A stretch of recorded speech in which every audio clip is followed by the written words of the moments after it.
Serious, what question did you refuse to answer in a job interview?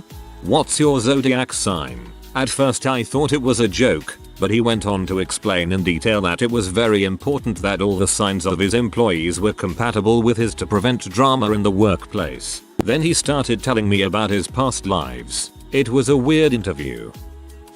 Why should we hire you when you just got married and will probably be starting a family soon? I initially refused to answer, but couldn't resist. By the end of the interview, telling them that I'd had my tubes tied for years and literally couldn't have kids. You should have refused, then sued them for gender discrimination. My race. They were interviewing to fill several positions at an office near downtown, where they were in need of Spanish-speaking workers because the area served is mostly Hispanic. The interviewer asked me what is my race and where is my family from. He asked this because he saw that I am fluent in Spanish. I am mixed, but look very white. He seemed a little perturbed that I was fluent in his native language. He kept questioning my race and why do I speak Spanish. I let him know that I have spoken Spanish since I first learned to speak. I had dual primary languages in my home. I took Spanish in high school and college. I was hired by the college as a Spanish tutor, yet he doubted my knowledge because of my light skin. He did this to a girl I was chatting with in the waiting area too. I could hear her interview because they were doing them in cubicles, not private. With her he insisted she couldn't really speak Spanish. The girl was black, but she was from Belize. Anyhow, we were both hired even though he failed us on our spoken language portion. She and I wrote grievances and had him removed, as well as our scores corrected. He interviewed another girl I knew who looks very Hispanic, but barely speaks Spanish and does not write it. He gave her a 100. At my office I found out he had given anyone that looked white or black very low scores, even if they aced the interview. What social media do I use? And that I would be required to friend a member of the HR department. Nothing happened. There is a big trial going on at the time over employers' right to spy on their employees online, so they didn't push it. I got my old job because the HR woman looked at my Facebook and someone else's. She must have been a dong, and apparently there was hardly anything on mine. Glad I got the job, but it felt intrusive. What church do you attend? I told them I didn't really think it was relevant to doing the job. They thought otherwise. You'd probably have a very nice lawsuit waiting in the wings for even being asked that question unless you were applying at a church. In the course of one interview I was asked, are you married? Do you have kids? Are you pregnant? When do you plan on becoming pregnant? How old are you? The interviewer then proceeded to tell me she needed to ask these questions because the last LA she hired was pregnant and left for mat leave within 5 months, and interviewer was not happy with that. The kicker? I was interviewing at a civil law firm and being interviewed by a paralegal. I'm a girl and have a trade and have always worked with only men. Most interviews bring up the subject in a polite way, like situational questions asking what I would do if a co-worker was being sexist, etc. One particular interview with a company called Schlumberger, the interviewer straight out asked if I have a boyfriend. I said no, more out of shock. He continued on to say that I'm very young and around the age where I will probably get pregnant. I just sat there and stared. He then asked me if I planned on getting pregnant because if so, they would not hire me. Every single question he asked was specifically about the fact that I'm a girl and there were no job related questions. I just said thanks but no thanks. This is 100% illegal in the US and most countries. This guy asked me a bunch of word puns and riddles. I answered one thinking he was joking, then asked him what the point was and he didn't know. Later in the interview he asked me if I could promise I wouldn't get pregnant for my first year there. AT&T. I got the job. This explained so much. I had a few in the only interview I ever did. For a farm machinery sales agent. Can you safely say that you won't have any serious accidents whilst working here? Have you ever been pregnant? Or are you going to become pregnant in the next 8 months? Have you ever had a boyfriend? And if yes, did you have sex while together? Are you still together? I got asked to write down my Facebook and Gmail passwords so they could look at them and deem me satisfactory. I noped the frick out of there. Not only is it illegal, but it's none of their business. Oh, a trick question. I would just answer that I am very serious in my password policies and would never hand them over to anybody else. Not a job interview but an orientation of new hires, and as an icebreaker for the new employees was to go around and tell people our sexual orientation. So inappropriate. Myself and 3 other new hires noped right out after we refused and were told the point of the exercise was to create trust in fellow co-workers. I walked out when they asked me to sign a ridiculous multi-page non-compete agreement that required me to turn over any intellectual property I ever came to acquire. Why a pretty girl like you look for a job? You should just find a rich guy and get married. Previous salary. It's none of their business. I will talk about the salary range that I'm interested in, but answering previous salary questions will only frick you. The correct response is industry standard. This was during a mock interview while I was in college. The professor had her husband come in and we had to go in, one by one, and do an interview, just like in real life. Well, everyone is going in and coming out smiling.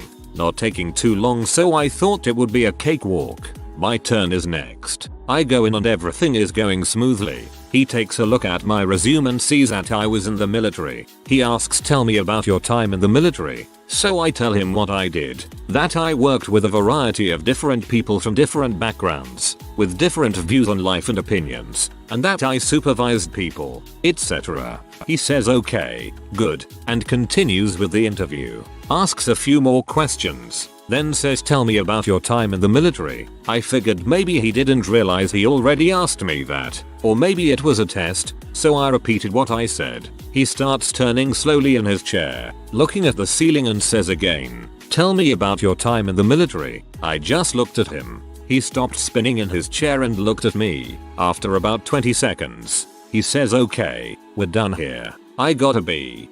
You should have shouted out your name, number and rank and refused to answer any more questions in accordance with Article whatever of the Geneva Convention. When I lived in DC, had an interview with the mayor's office. Mind you, he was a mayor I didn't particularly like. When I got there, it was like 75 people waiting in a big room. When it was finally my turn, they brought me into another room. The first 5 minutes were standard interview questions, but the two 20-year-olds conducting the interview were completely uninterested. Neither of them looked up from their Blackberries once. I was getting extremely irritated, as I knew I had much more political experience than them anyway. So when one of them, with her face still in her Blackberry, said, tell me 5 things you love about Mayor Fenty, I had it. I said, I think we're done here, and got up and left. That got them to look at me. Not refused to ask, but did ask a question that put my interviewer on the spot. At the have you any questions bit, I noted that they were making some major changes to what they were doing that meant a great deal of upheaval and cost, yet I could see no noticeable business benefit. So I asked what the business benefit was. You could actually see the cogs whirring. My interviewer thinking, crap, that's a dang good question, and I have no idea what the answer is. I still think I didn't get that one because I embarrassed him. Similar thing happened to me, except when he went with the do you have any questions. I shocked him by having 2. He told me I was the only person who actually had questions for him. He struggled to answer the questions. I did not get the job. I wonder if the reason is because he got embarrassed too. Not necessarily during a job interview, but I was looking to become a supervisor at a previous job, and was asked by the hiring manager if I'd be okay with dating his friend to get the job. I refused. Girl that did get the job ended up dating his friend. Before anyone asks, no, I don't regret it not dating the friend. I regret not going to head office and reporting him. Do you have any kids? He was the CEO of the company I was interviewing at. I made a face. Said, are you supposed to ask me that? He looked surprised and said he needed someone who can be at the job on a regular basis. Then I thanked the guy for his time and left. Why do you want to be in this business? It was an excellent question, and I decided that I didn't want to be in that business, so I thanked the interviewer for his time and called it a day. Been there. How much I was currently being paid. I said that was between me and my current employer. I got the job at a higher salary that I thought they would have offered otherwise. I work for a major university, and we have an Office of Disability Services, which can assist you in accommodating a disability, etc. So, I technically do have a disability according to the university's parameters. and therefore I fall under this protection. I've been shopping around for a different job at the same institution, and in one interview they actually asked me what my disability was. I was shocked they would ask, since that is pretty expressly forbidden by university policy, and refused to answer. I didn't get a call back, but based on them asking, I didn't want to work there either. I may have dropped an anonymous note to HR about it. Would you and your wife be interested in this traveling swingers club I help run? We could show you the town, get you to meet new people. It'll be fun. I was the interviewer. I'm a guy. Interviewee was a girl. And in case you were curious about what question to never ask in an interview, this is among the top 10. No, I didn't answer it. I just said that we're out of time, and I had to go. HR will show you out. Someone will be in contact. See you later. Goodbye. Nice knowing you. Too bad you can't stay. What happened was that she was banned from ever applying, and since Silicon Valley is so close-knit, I'm sure the HR types got the word out that she was a walking sexual harassment suit waiting to happen. Which of the other candidates I thought best fit the job? This was an opening in the company I was working for at the time, so all internal candidates, whom I knew. I had an employer actually ask me if I was a Christian. I'm not. He said that they follow Christian principles in their business and they'd like to know how I would fit in. I told him that it's illegal to ask that question and I'm not comfortable answering it. He ended the interview right there. I didn't get the job, which I'm glad for, because working there sounds like my personal heck. I should have sued and just taken it easy for a few years.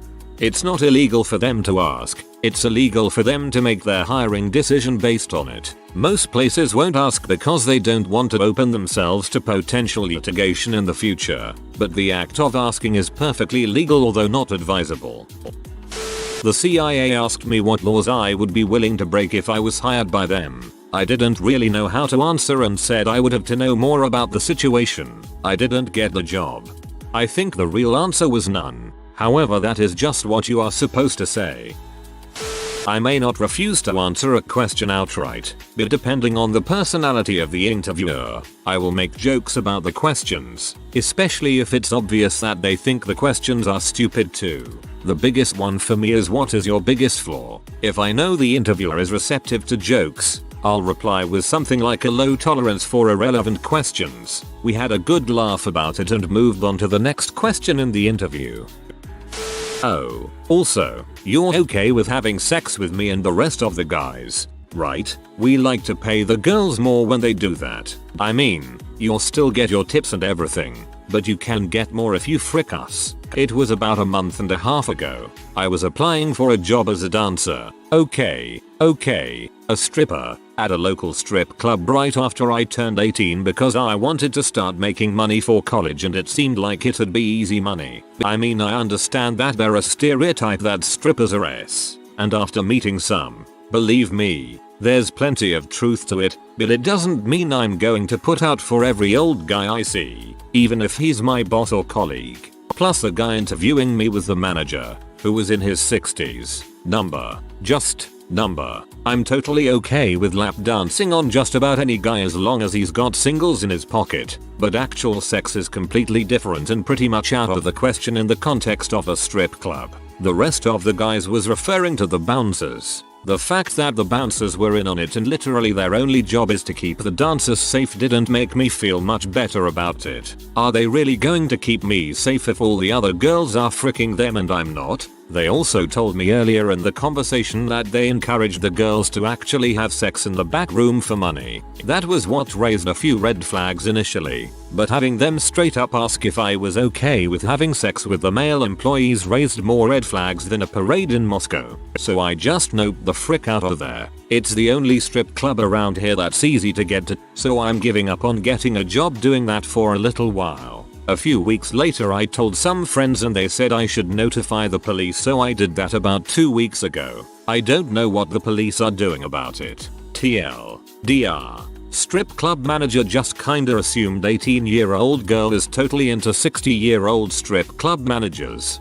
Glad you made the choice and didn't enter that place. You wouldn't have been the same afterwards. Interview question at a small consulting firm in DC. Did great work. Friends there with nice salaries and benefits. I put down on my resume, as a consultant at another firm this line, paraphrasing for privacy and not doxing myself. Optimized performance and logistics of new product line, increasing profit margins by 30% at big firm. It's one of my huge achievements, and leaving out details was never a problem for any other consulting firms like McKinsey for example. I didn't mention who that big client on the resume that I was working for, because most of them are supposed to be confidential. The interviewer's eye fell on that bullet, and as I revealed a couple of details like industry, my role, how I did the job, the achievement, etc., she insisted on asking who the client was, which doesn't really matter at that point. I kept rebuffing her, stating that I can't reveal my clients or the product lines, still in development at the time, due to confidentiality agreements. This went on for 5 minutes, until the interview basically derailed and she ended it, telling me that I was uncooperative and I shouldn't expect a call, after cursing my luck, and damning that wretched woman. Seriously, who insists on asking such a stupid question? I can't reveal who it is, because I breach contract, and in consulting, you should respect your client's privacy. I did get a call a couple of weeks later from a board member who heard about my interview and offered me a job. Was a good year, and my interviewer got flack some months after she left the company because she started revealing details about her clients, which got an entire team at that firm in trouble because of breach of contract. Big lesson, kids, if you have a confidentiality agreement that is still ongoing and hasn't expired, you should respect it, even in an interview for another job. Otherwise, kiss your careers goodbye. I sat in on an interview for a PA with my boss. When on the subject of marriage and kids, my boss asked the interviewee if she had married out of love or if her family had arranged it. She answered love, and we thought that was the end of it. He then proceeded to ask if she was raising her kids as Sikhs and if she would be comfortable working in an environment with lots of men. I cringed so much in that interview, but the lady held her own and is actually still working for us. There was no malice in what my boss was asking. He was genuinely just interested in her culture, but went the complete wrong way about it. Just the other week when we were all out for a meal, he kept asking her if his pronunciation of basmati was right. The best of it is she came from an Indian family but has lived the Western culture all her life. She's just as clueless as he, but finds it all very hilarious. I was actually asked for the username and password to my Facebook, Twitter and any other social media accounts I may have. I flat said no, that information will not be forthcoming. The interviewer looked up as though to say, just who the frick do you think you are, and replied, "Excuse me?" I replied that I never saw the use or need for social media. I have the ability to instantly message, call or go meet people within my circle in person, and I felt that social media was a tool further used to divide us rather than bring us together. He just stared at me until I finally said, I follow a 3P rule when I am online. I never post anything I don't want my parents, a priest or a predator finding out, which means you can rest assured that there will be no impropriety to harm your business. I am here to make money by making you money. He continued to stare at me and I finally said, I'm sorry, I seem to be wasting your time. I thank you anyway and you have a wonderful day. I got a call 3 weeks later. Same guy. He actually tried looking me up and couldn't find me or a reference to me. I didn't get the job, but I did get considered. The moral to this tale: follow the 3P rule and never ever use your real name, nor should you ever allow anyone else to use your real name if you can at all control it. I live in Korea, so the interview questions can be very different from what we are used to in the West. It is common to ask what your parents do, if you are married or plan on getting married, how much alcohol you can drink. This is not to determine if you have a drinking problem, but because after work drinking with co-workers is a big part of Korean work culture, so the more booze you can handle the better. How much money you have, religion, and when you apply for a job you have to send a photo of yourself along with your application. If you are not deemed good looking enough, and often if you're black or Indian or another undesirable race, you won't get the job. It is slowly changing though. I was applying for a government job. I'm Canadian, and one of the questions on the application was, are you native Canadian? Now I'm not Aboriginal by any means, but I was born and raised in Canada. In most countries that makes you a native of that country, but not here. As a means of protest, I checked the yes box. I fully expected that if I was interviewed I'd have to defend my choice to say I was a native Canadian. I was interviewed, but the question never came up. Much to my surprise, I was also hired. Full disclosure, I'm not down on Aboriginal rights, and in fact support said rights. I'm fine with terms like Aboriginal, First Peoples, Original People, etc. At the time I simply objected to my own government telling me I wasn't a native Canadian. It's 20 years later now, I'm a calmer person, and it isn't as big a deal as it was to me as a young man. At least we no longer use Indian. That crap was confusing. I have interviewed with several third-party recruiters that have asked what other companies I'm interviewing at. It was an irrelevant question that was only asked so that the recruiters could contact the other companies. For what it's worth, they need to know if you already are talking to a potential employer. To avoid any hassle about who got you the job, you or them, it's for your own good to tell them. At an interview for a temp agency, I was asked to sign a release of information form. One of the things on it was a release so they could check my medical records. I do not let anyone see my medical records except some other providers. I marked that part out and initialed it before signing. When the interviewer looked through the forms, she saw the mark and asked, "What is this?" I casually commented I didn't see how my health records would be relevant. She just said okay. I got the job. I wanted to volunteer at a pregnancy resource center a few years ago. I didn't even want to work with their clients, mostly help out preparing for events or things like that. I just wanted to volunteer to help what I thought was a worthy cause. They asked me if I engaged in premarital sex and if I attended a church. I told them I didn't think you needed to attend church to have a relationship with God and that I wouldn't discuss my sex life with them. They said that I would have to sign a contract agreeing to abstain from premarital sex and that I would have to find a church to attend. I said I wouldn't sign it and they never called me back. Redditors in hiring positions. What small things immediately make you say no to the potential employee? Why? I just look for honesty and some self-respect. The roles I hire for are fairly entry level, so you don't need to be amazingly qualified or anything. I get a lot of young people for interviews and what annoys me the most is when they arrive dressed in casual clothes. I don't disregard their application over clothes, but I do sit and wonder why their friends or parents or partners let them come to an interview in such sloppy clothing.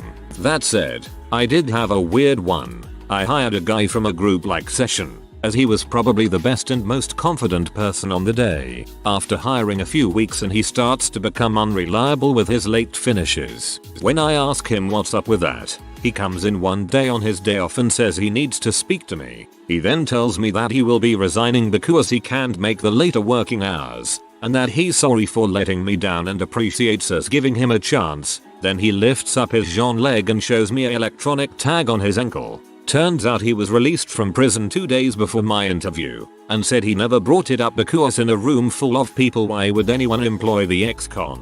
When I thought about it, he's probably right. Me and my colleague who were interviewing probably would have influenced our decision on him if we knew, and he said he just wanted a fair chance. So the tag prevented him from being outside his home after 7 PM as he was charged for supply when younger. I ended up calling the parole officer and the HMRC and eventually altering his curfew on the basis that I said he would have to be jobless if they didn't, and if you don't allow him to have a legitimate job, what are the chances of him re-offending gonna be? Ended up being one of best employees for a while. Thanks for being a good person. I don't have a criminal history, but goodness, people mess up and society seems to root for them to never get back on track. For phone Skype interviews, don't Google every question I ask you to get the right answer. It's a dead giveaway when after every question there's 10 seconds of umming, and then a textbook answer. You'll be surprised how often this happens. I did a lot of phone interviewing of programmer candidates at my last job. There's nothing like hearing the tickety-tack of a keyboard after each question. Like, holy crap. Dude, get a quiet keyboard if you're gonna do that crap. The most fun is hearing other voices whispering in the background. I guess it at least shows the candidate is all about teamwork. When the interviewee ignores the person who asked the question and instead talks to the person they think has the most power in the room.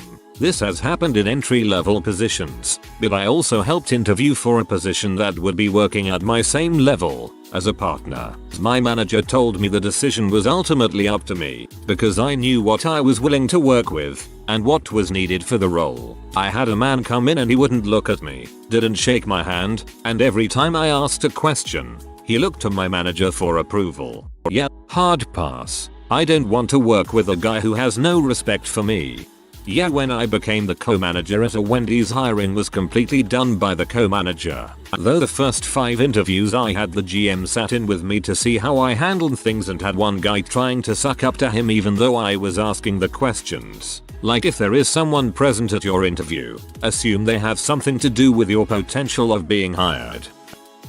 Showing up late for an interview already puts you in the hole. Not addressing it or apologizing for it will make it complete. Turn a negative into a positive and show you have accountability. Not addressing it shows you don't have respect for me and my time. Much more this than the more upvoted comment saying being late is a deal breaker. I don't care if you're a little late if you are apologetic and seem embarrassed or regretful when you turn up. That shows me that even though you've met a challenge and made an error, you can be humble about it, apologize, and move forward. People that showed up to an interview in dirty sweatpants and a hoodie or whatever, and had no idea what the position really was. Pharmacy tech assistant. It happened more than once. IDK man, I just want money. 1. Check your grammar and punctuation over and over. Correspondence via emails should be professional. 2. It's not a time to use shorthand, like you would in a text message to friends. Bad grammar in emails usually catches my attention right away. In a negative way, there was a young woman interviewing for a position with me who was very creative and extremely qualified. However, her written correspondence was so poor with me that I knew she'd do the same thing with external clients, and she didn't get the position because of this. 2. I'll usually hire someone who is coachable and has a great attitude over someone who might have more experience, but doesn't get along well with others. One's attitude really is a game changer, and I'm more prone to hire those with a positive outlook on life. 3. If you want an in with a company, don't always go straight to the top. Maybe reach out to a lower level employee and learn from them and get tips. I always take a look at candidates referred to me by internal employees, no matter how high they rank in the company. 4. Be genuine and authentic. I love candidates who straight up tell me, look, the last few years have been really hard for me. I jumped around jobs and looking back, I realize I could have stuck them out longer. But I learned from the experience and I want to do better. We are humans. 2. We get that life can be tough, so I appreciate people who are real and authentic. 5. And lastly, don't be an excuse maker and go on and on about issues. This makes me think you'll do the same in our corporation. During the interview process, be open and authentic, yet to the point and matter of fact. I believe every question can and should be answered in 30 seconds or less. I once received a resume where the person misspelled proofreading. Of all the words to screw up, I still wonder if it was meant as a joke. I'm reading this thread as a hiring manager for more or less janitorial position, and we are so badly hurting for employees at that spot that we'll pretty much hire anyone that applies so long as they clear the background check and drug screen. Raggedy clothes, you're hired. Don't really have great answers to questions, you're hired. Can't really explain or give a reason for the stuff on the application, you're hired. You physically showed you to the interview, hired. It's crazy that the people that interview the best show up dressed as well as they can be in their means, and clearly want any job are more often than not the ones that get shot down because of background. Sucks that the ones getting hired over them quit 2 weeks in because they don't like cleaning things up. It's not my idea to have the drug screen, and it is a one-time thing. It's no minimum wage. It's not the best, but it's competitive for the area. From a post on 4chan I saw once, be me, hiring manager. First thing I do when I get a stack of applications is throw half of them in the trash. I don't want any unlucky people working here. Take one resume out of the trash and hire that person. They are the luckiest applicant of the bunch. The biggest one for me was always whether they were responding thoughtfully and specifically to prompts or just using vague interviewee language. Related. If they answer one question in a condescending tone, it's not a good sign. Everyone will hate them, and you for hiring them. If they show bad attitude in an interview, wait till they've been on the job for a few months. If you have something on your resume, it's fair game for me to ask you about it. If you struggle with basic questions about it, game over. Unfortunately in software, if we did this, we have no applicants left. Almost everyone lists a lot of programming languages that they barely know.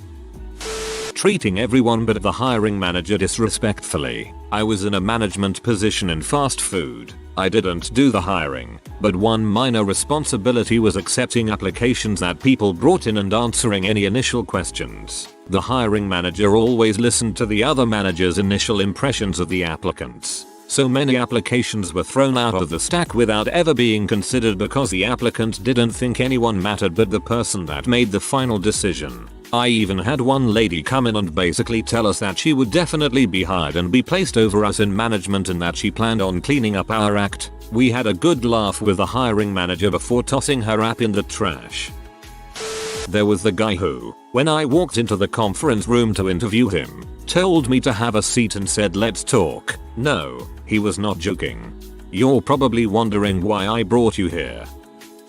I have a small exteriors remodeling company and do all of my interviews on site. If someone gets out of their vehicle and flicks their cigarette in the yard, it's pretty much over. For some reason people interviewing have regularly looked at the tools we're using and talked condescendingly about them and explain they learned on another brand style and their way is better. Done. I'm open to discussion about tools and methods, but the interview isn't the place and leads me to believe I'm going to have to work hard to make you use my methods on jobs. Cigarettes people are trusting us as a business to come to their homes, usually when they are not there. Don't litter in their yard or in their neighborhood. Tools methods we are all open to discussion about methods and tools, but talking down to the interviewer is a bad move. There's a difference between making sure we're on the same page and trying to prove you know more than the guy you're trying to get the job from. And it's never about the actual tools. I've done hiring for other businesses before my own. It's about showing a specific attitude. Those guys may do well in the industry, but my business prides itself on bringing positive attitudes to projects for homeowners and those guys can't help with that. How seriously do you take the position? I hire for an admittedly very easy job. I had a guy tell me he only wanted the job because it was really easy and he wouldn't have to take it seriously. He was one of 100 applying for 6 spots. He didn't get it, and every time he interviewed for that spot after I knew I wouldn't hire him. For the people asking why honesty mattered so much, the job is very easy, but we work with extremely valuable equipment and a mistake can cost us hundreds. Someone who's going into the position openly not taking it seriously when 100 are going for the same spot isn't something I want since you'll naturally take the job less seriously over time. Also, I've only interviewed him once a semester. It's totaled maybe 3. In his place we hired awesome employees who are up for management positions. I have no regrets. Not a hiring manager. Self-employed now, but my last paycheck job wouldn't hire anyone who was rude or dismissive to the receptionist. This should 100% be a criterion, because if he or she is an butthole to the support staff during an interview they will be twice as much of an butthole while they work there. Just because you make more than the receptionist doesn't mean you should treat him or her like crap, because they are the ones that keep everything running. Embellishing. Job applications, like dating profiles. A little embellishment is expected to make yourself look good and most people can read between the lines, but I once had a dude when writing down his responsibilities at his previous job, put a bunch of things like used whisk, spatula and other kitchen utensils to circulate sauces and ingredients to bring all food to adequate cooking temperature when being prepared. It was all written like that. This guy supposedly had like 5+ years experience and best he could give me was a fancy way of saying he stirred crap.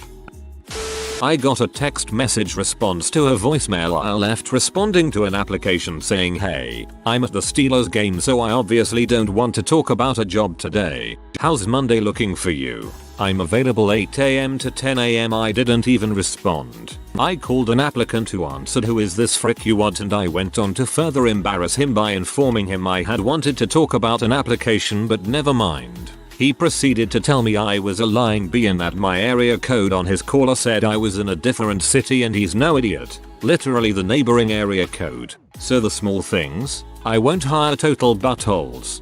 How can people be this dumb, LMAO? We are the company you applied for, you lying bee.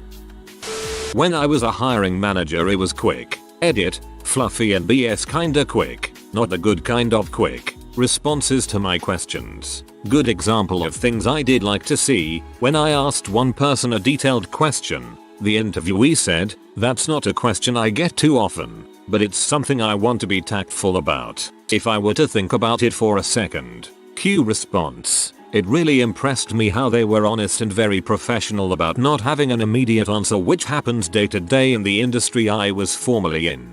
I wanna add that I don't hate quick responses, not sure where that was seen, but neither myself nor any interviewer hates quick responses. We just like the thorough and clear ones. So answer quick or slow, whatever floats your boat." That's a relief to hear. Usually, I only take a second or two to think of an answer, but I just recently had an interview where I took around 5-10 seconds to answer most of their questions. So painful. At least I can look at it as being honest and thoughtful, lol. One last thing. If you have an objective on your resume, make sure it applies to the job at my company. I can't tell you how many times people have an objective about getting a job in XXXX. That is not my company. Remember to update this. Once had a guy apply for a job advertised as just call center because we needed to be discreet in the ad. His cover letter and resume talked about his previous call center experience selling mobile phones and all the people he had saved and converted to his church. He kept telling us that mission work is basically just sales because you're selling Jesus. He somehow got through to the reference checking stage. There weren't many applicants. I called his employer and found out he was asked to leave after 6 months of formal performance management because he kept telling people who had called up that they could either enter a 2-year contract for a new mobile phone or go to his church every week for 2 years to make it up to him for the lost commission. He has access to their addresses, so he would confirm their address and say he would meet them out the front of their houses at 8 AM on Sunday to take them to church. After dozens of complaints and 6 months of performance management, he still couldn't understand how that was inappropriate and creepy. The job I was recruiting for was a domestic violence crisis intervention call center to help people experiencing extreme domestic violence to relocate. I'm so glad we didn't put him there. I cannot abide rudeness. Please. Thank you. Excuse me. Pardon.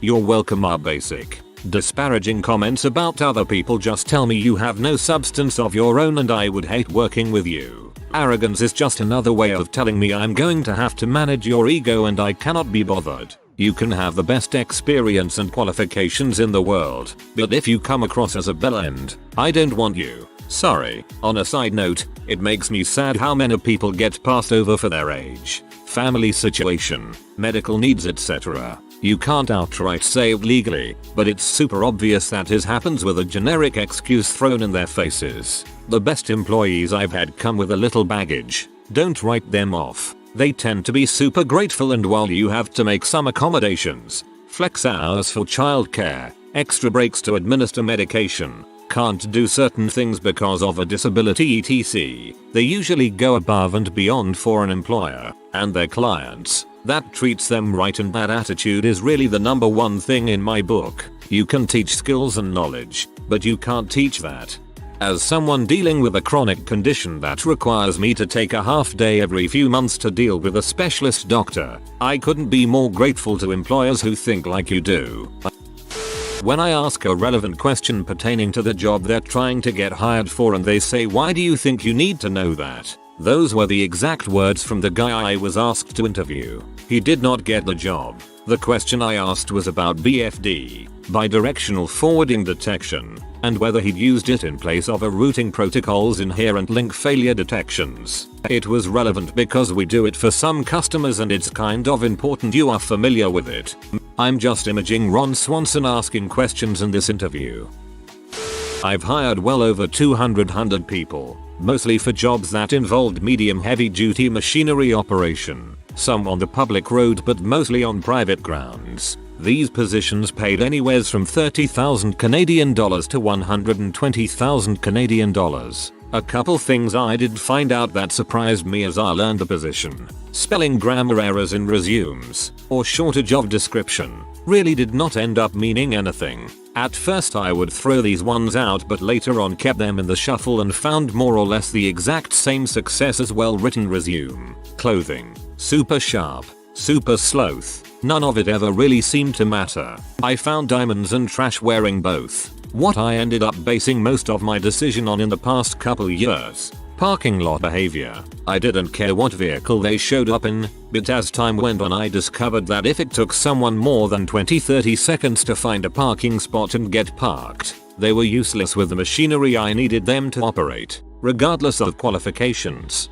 Likewise with guys that thought they nailed the interview and then gunned it down the road when they hit the street. I found hiring those guys always became huge safety concerns. No word of a lie. Parking lot behavior ended up providing me with about 50% of the info I wanted on hiring a guy. Once saw the guy park in about 15 seconds flat. He also left the parking lot in the exact same manner he came in.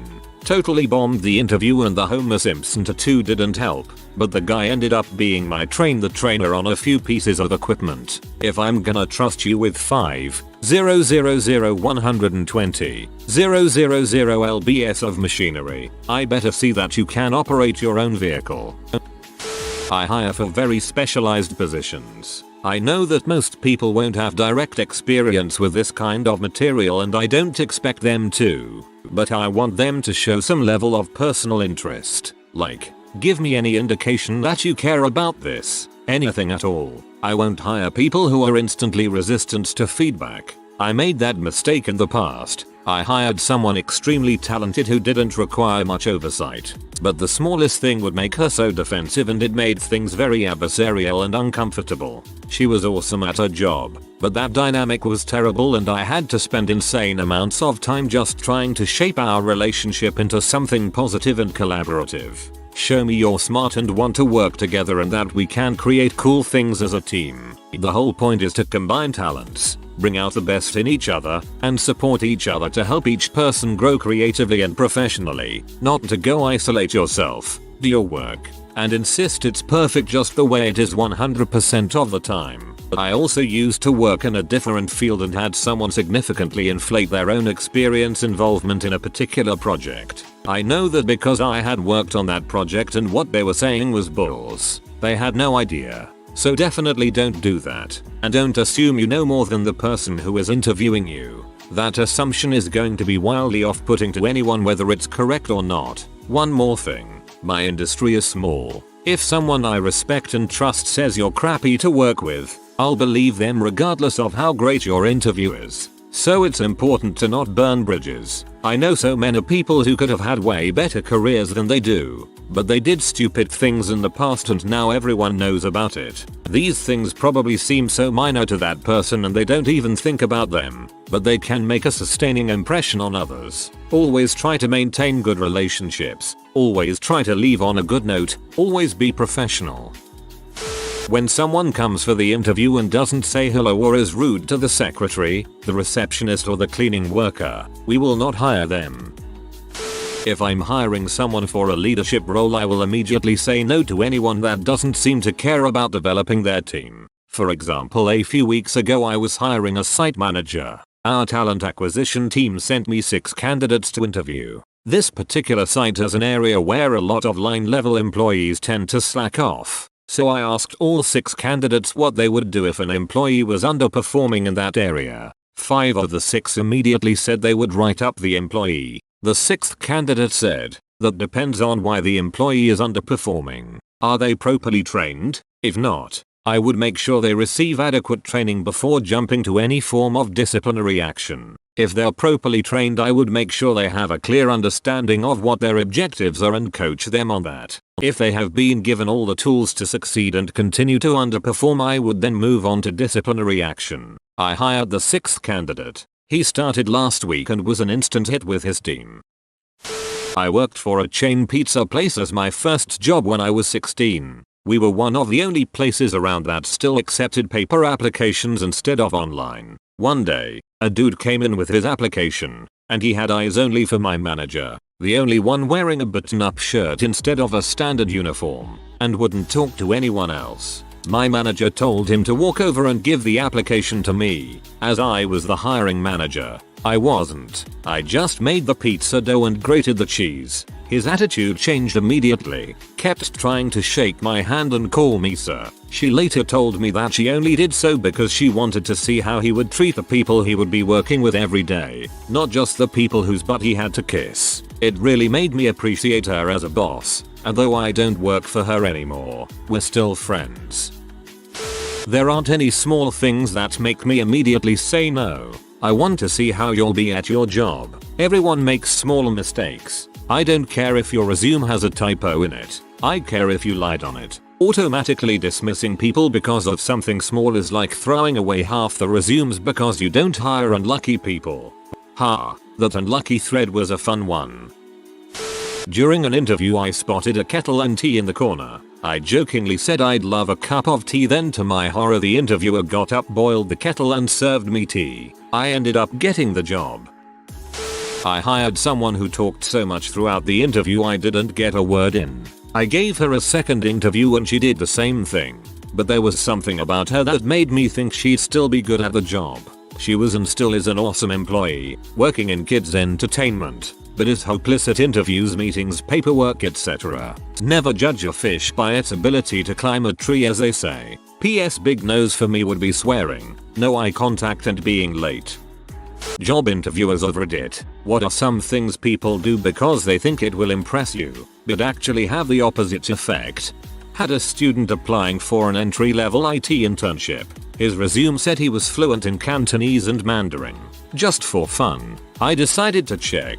I'm a randomly fluent white guy. He did not, in fact, speak any Mandarin at all. Still hired him, and turned out to be one of my best interns ever. But it did raise a red flag that was entirely avoidable. Mayo. What a surprise ending. I probably never would have hired someone who lied that boldly. Only happened once, but when I asked a guy about going above and beyond to make a customer happy, he told me a story about him breaking the rules at a construction site to let two teenagers write their names in the concrete. One of my friends, who was previously the store's assets protection executive, asked the same question, and the idiot said he gave the customer back extra change at the register. We were hiring for a teacher position and I was one of 5 in the panel. Our school color is red. This guy, 22 years old, straight out of college, came in the color red, literally in red. Red hair, red eyebrows, complete red suit and tie, red shoes with a red resume. It was difficult not to laugh. I wasn't the interviewer, just the one who processed the applications and called them to confirm the interviews. I had someone tell me I don't know anything because my dad never made me work right after I invited her for an interview. She was bragging. That seems pretty random. Throwing around technical jargon that is meant to go over the head of the interviewer and impress them, I guess. It's only happened one time, but it was very memorable because my background is engineering, not sales, and I don't believe the candidate bothered to look up my ally profile. So I was very aware that he was misusing terms and confusing technologies in an attempt to show how smart he was. He wasn't. The other interviewer was impressed with how much he knew until I explained it was all a bunch of well-worded, but wrong bulls, and if he did that in front of a client he'd have zero credibility. Advice: stay in your lane and talk to the job you're applying for. Pulling out your phone. A lady who was applying to be a delivery driver was interviewing with me and I asked her if she's ever done any volunteering. We're very involved with the community, running drives and fundraisers and stuff. She pulls out her phone to scroll through her Instagram feed to her picture from 3 years ago. Over 5 minutes of silence and she finally gets to the picture, which was her twerking on a baby elephant at a wildlife sanctuary. Don't ever pull out your phone during interview, for one, and especially don't show your potential future boss an almost naked picture of your butt for 2. Twerking on a baby elephant. I think you missed out. Name dropping someone they know that works at the company, not a reference. I've sat in on a couple interviews where the interviewee dropped the name of an employee and it was someone who isn't well liked. I was part of an interview process where the candidate name dropped someone at the company who happened to be in the room. That did not go well for them. Dumb business buzzwords. Hear them all the time and they just make you look like you were churned out of a factory. Be genuine. During an interview for a permanent, full-time position, I asked a candidate the relatively standard "where do you see yourself in X years" question. Her response, in a very bragging tone, was, "Well, my husband is doing very well for himself and is planning to take early retirement in 5 months. So when he retires we'll both be retiring and moving to the south of France. Yeah, I'm not going to employ someone for a permanent role that requires a month of training, who's going to hang around for 5 months maximum. So I guess don't do that." To answer a couple of common questions. 1. That's a dumb question. Surely I was working through a series of standard questions the company expected us to ask candidates, so I literally had no choice but to ask it. Regardless, it's an okay question for some roles. They might want to see that your ambitions fit with company goals, or they might just want to see that you've actually thought about it. 2. What's the correct response? This depends on the role in question. There's no perfect answer and it's more about how you answer the question. Usually talking about developing your skills, mentioning doing a couple of responsibilities that aren't in the job spec but are probably in the next level up, or frankly any response that implies you'll still be someone we want to employ. Avoid being too ambitious. "I'm going to be your boss by then." Avoid implying you'll be leaving for certain. And avoid saying that you will be exactly the same as you are now. "I'm expecting to train and develop you to some extent." If you're expecting to get no better at doing a job in 5 years, that's a massive red flag. Bragging, interrupting, going off on tangents to tell stories. Just answer the questions clearly and competently and you'll do well. Using the phrase "at my level."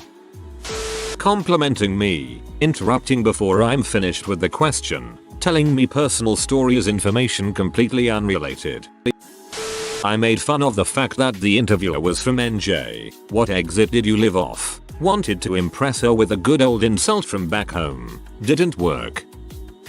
Oh man, I'm a recruiter so that's literally all I do all day. I had a man brag to me about going above and beyond by doing extra at work because women don't think they should have to do things themselves. I'm a woman. I had a woman tell me she's such a hard worker unlike this new, lazy generation. I'm a millennial. I had an Asian woman at an old job talk to my boss that was in the interview with us and was trying to make it seem like she works so well with all different people and tried to show this by asking my black boss what his favorite flavor of Kool-Aid is and where he gets his soul food. It used to crack me up how many middle-aged, or older, people sat across the desk from me asking for a job while simultaneously talking about how lazy our generation is. You just know they go home talking about age discrimination when we don't hire them. Dang. I missed that last block of text the first time I read through your comment. That's unbelievable. Advice to interviewers moaning about people coming too early. Don't change the time of the interview. Let them wait. It doesn't have to disturb your schedule at all and it could be that they had a transport choice of being too early or not being sure if they would be on time. Remember, they don't really know the commute yet. Also they just might want to get a feel for the place while they calm their nerves and prepare. I once asked a girl what the best constructive criticism she'd ever received was. She answered by telling me a long story about how one of her high school teachers told her that she was a follower, not a leader, which apparently upset her so much that she whipped off a novel of an email to the teacher explaining all of the things that she felt made her a leader. Her tone throughout the entire answer was one of absolute disbelief, like she was shocked and disgusted that someone dared call her a follower over 4 years ago. She clearly thought it was a great answer that illustrated her willingness to stand up for herself and be a leader, but all I heard was that she completely misunderstood my question, was unable to think of any actual examples of constructive criticism in her life, something a student in a creative major should have tons of, and roundly rejected criticism given to her by her superiors. So, don't do that. Actually listen to the questions the interviewer is asking you, and then answer them. I'm friends with the person who interviews for jobs at our technology company, and the conversation goes as follows. Him. So on a scale to 1-10 how good would you say your knowledge level about phones are? Interviewee. 10. Him. Okay great. So tell me what you know about Apple products. Interviewee. I'm not sure. I've never worked with an Apple phone before. Him. Okay. What kind of phone do you use? Interviewee. I don't even know. It's some type of Android. Denied for the job. Maybe they thought 10 was at the bottom of the scale. Ignore the woman who is also interviewing you and answer her questions while looking at me, and direct all your questions at me. Interviewers often have BS culture fit conversations, but I've found just giving people common opportunities to be in, but like including a diverse set of interviewers, is plenty to find out who you really don't want to work with. Rambling. Dear God, the rambling. They'll just go on and on and on with an unrelated answer to your question. Sometimes it's okay just not to have an answer. Also the button-up suit coat. It's weird, guys. It's weird. Bashing their previous current company. I don't know why some people do it, but it's very unbecoming. When asked the question of why did you leave your previous position, don't say because you hated your boss or that it was a terrible place to work, or go on a long drawn out rant that ended with HR firing you. I've luckily only been in this position twice. Both times I was honest about the problems, but phrased it there were lots of things about the job I really enjoyed, such as X, Y, Z, but in the end the issue of N became too big and we weren't able to resolve it. I've had interviews where the hopeful candidate starts bragging about doing something illegal when she was younger. In general, don't talk to me like we're buddies at a bar together. Also, I'm not impressed by yes men. Don't just regurgitate back to me what you think I want to hear. I want to hear your own thoughts as well as you can articulate them, and provide specific examples. And if you are having trouble with a question, just politely ask me to rephrase, or provide an example. I used to do interviews for a retail store. Had a girl come in 1 hour late, hiring for overnight, and let her interview anyway because we needed warm bodies. She told me she was late because she had to wait for her boyfriend to sober up, weed, then later bragged about not doing work at her old job. That's a no from me. Not asking questions. I'm not sure if people do it because they are worried they will look dumb or if they are trying to project confidence, but I have never hired someone that didn't themselves ask a lot of good questions during their interview. If someone is not considered for a second interview, I'll send them a friendly rejection notice that lets them know we hired someone else and then wish them luck in their job search. There are people who have replied to these like, well, I have an interview at place this week and they offer more than you put in your job description. Okay, is that supposed to impress me or make me regret not hiring you? Also, there's something to be said for persistence, but if you're rejected multiple times, please stop calling on the status of your application or calling to demand an interview. Which is sadly why when I do get rejected, I either A, never get officially notified of it, or B, people sound like they're terrified to tell me, and it's probably because of the crazies out there. I ain't mad HR. I just want to know so I can move on, or learn from the experience what you guys didn't like. I had a guy do a 30-minute Skype video interview without a shirt on. I guess he thought he had an excellent body, but since it was for a software developer position it didn't matter. He didn't get the job. Your loss, man. You just missed out on a chance to hire a developer with really great abs.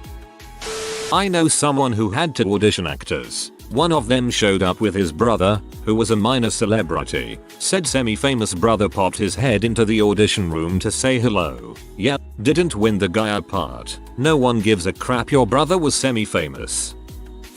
I work in network security. If you interview with me, don't admit to multiple felonies during the interview. I am sure you hacked AOL in 1994 to get all the leftover minutes in your state and were able to hack our Wi-Fi from the parking lot. We don't have Wi-Fi, and he had used the default password to someone in the apartment complex behind us. Bet you he carried around a spare keyboard to hack twice as fast.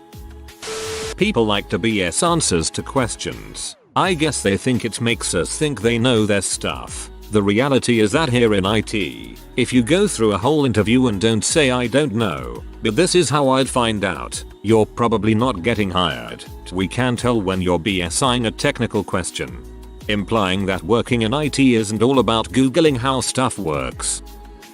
I've interviewed people before that apparently got too comfortable with me while we were talking, because they started swearing and telling inappropriate stories like it would make them more relatable. Until you actually know your boss better, aka not before the interview is over. Don't drop the professional act, especially if you're faking it.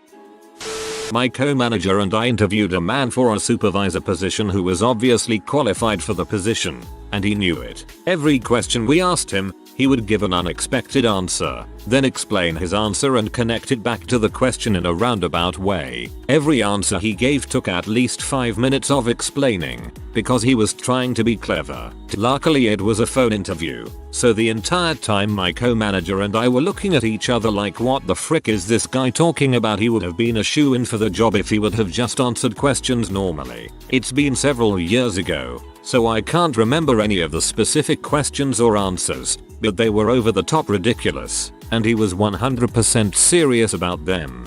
Holy crap, be to the point people. Talking fatigue is a real thing. I may bust out one or two twisty-turny answers, but they are for the more personal questions, and I'm looking for a chuckle with how I tell the story. The technical job related questions get direct answers, more if asked for more. I'm terrible at interviews. I filled out my first application at 17. The boss came out to talk with me. Small town. Everyone knows everyone. Asked if I realized I had spelled my name wrong. I put out a dozen resumes before I realized I put my old phone number on them. It happens to the best of us. It seems like a lot of interviewers ask questions that might be more suited to be asked by a sociologist or a psychologist. I'm not sure they are even interpreting the answers correctly. Might be best to ask straightforward job related questions, as opposed to if you were a tree questions. I ask my interviewees to talk about a time they had a conflict with a co-worker, and to tell me how they navigated that situation. I've had more than one person respond that the conflict they had was being more qualified than their supervisor, and then proceed to tell me how hard it was to work for someone who doesn't know as much as they do. I know that happens sometimes, but it's not a great way to answer that question. I never have a good answer to that question because I pretty much get along with everyone as long as I try to. When people ask me that, I know I look like a deer in the headlights, but it's a terrible question to say I'm not sure I have an answer to that too.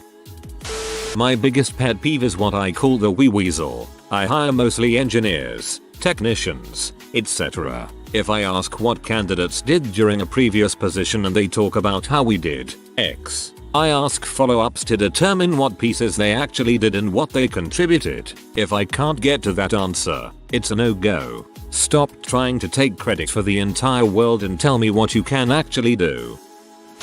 Telling me about how they called into a conference call at work when they were in the ICU, or some other crazy situation, to show their dedication. I want humans, not robots. And I don't want competition within my team to see who can sacrifice more of their personal life, health, family, relationship, whatever, trying to impress a corporation that will lay them off the second they need to pump earnings.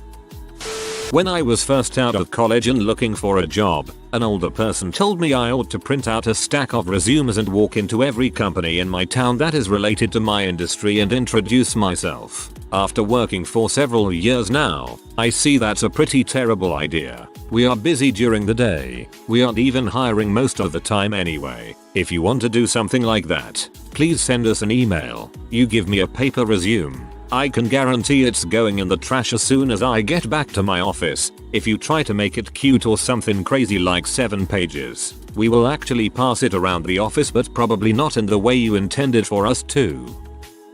I've been a recruiter for about 8 years. I don't have a great answer for this question because I really try to take my interviews in stride at this point. I sometimes find myself judging petty things, and I've been trying to check that. Whether nerves, awkwardness, or bad advice, which is plentiful. People do say crazy things in interviews, but so do hiring managers and, admittedly, recruiters. Something that worked for someone one time with one audience isn't necessarily going to work with another. I think we all just need to respect the individual in the interview and value the fact that they have a different worldview. Sorry if that's not the intended response. Just my take after thousands of interviews.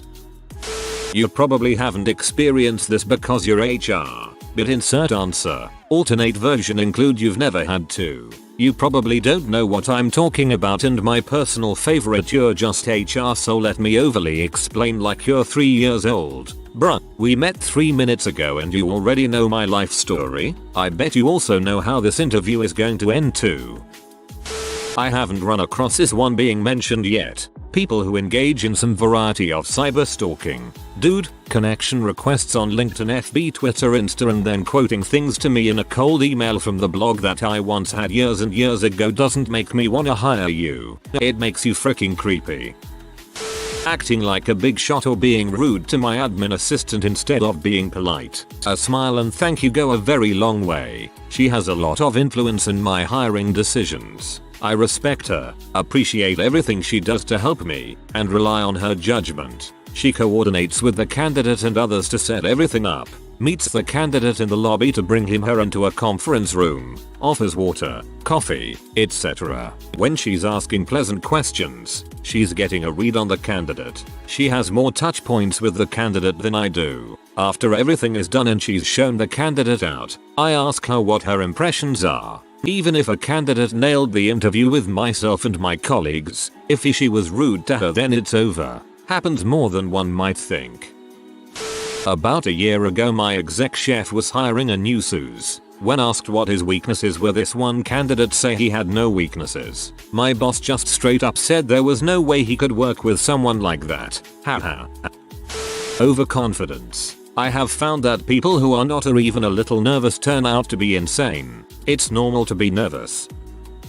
My biggest weakness is that I get too involved in my work and it's hard to focus on something else. Ugh. Rolls eyes. I use this question to gauge honesty. If you tell me you suck at math or can't count your ABCs without singing the song, I'll know you're a truthful person. I can tell when an answer is a cop-out and someone is trying to tell me something they think I want to hear. Good examples of answers, IMO, are being bad at public speaking, on-the-spot math. To answers I read in the replies here, didn't attend or complete college, overly stressed when projects have a deadline, unable to handle heavy workloads, the inability to keep personal problems from affecting your work life. If someone tells me that last one especially, I respect them for not being afraid to tell me the truth. It gauges honesty and I'd rather hire an honest person than a liar. What else could they have lied about on their application or resume?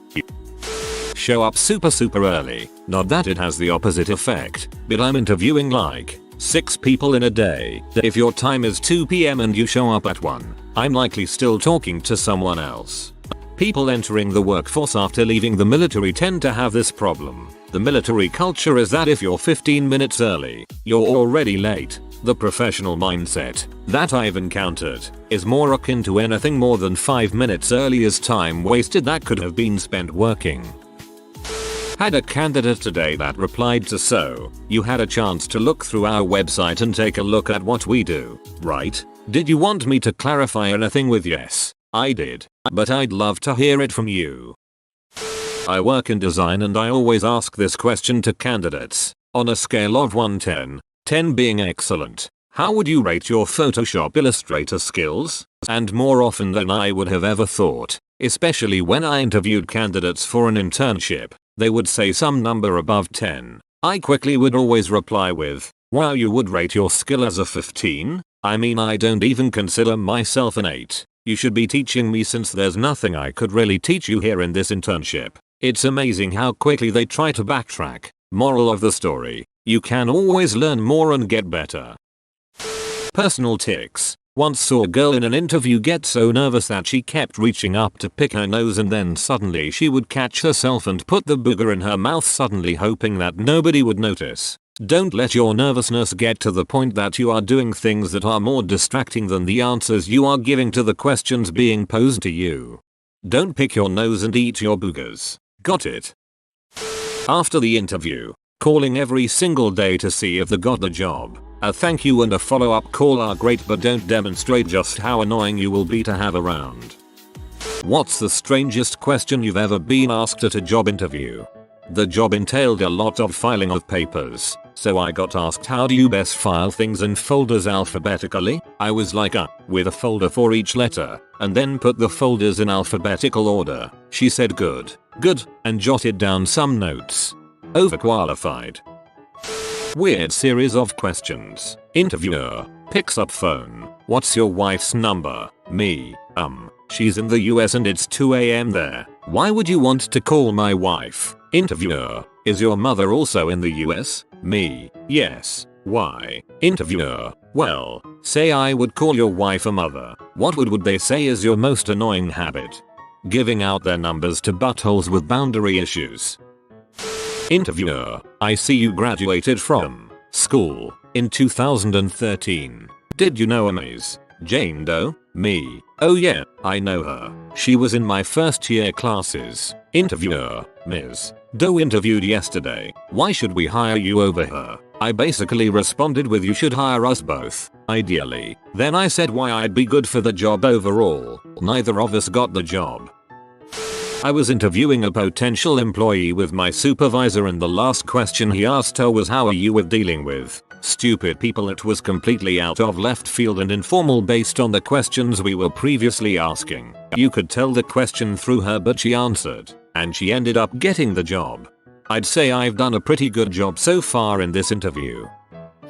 If you were a tree, what kind of tree would you be? I was interviewing for an analyst position so I went for a decision tree, got the job. Whichever tree is made of morning wood.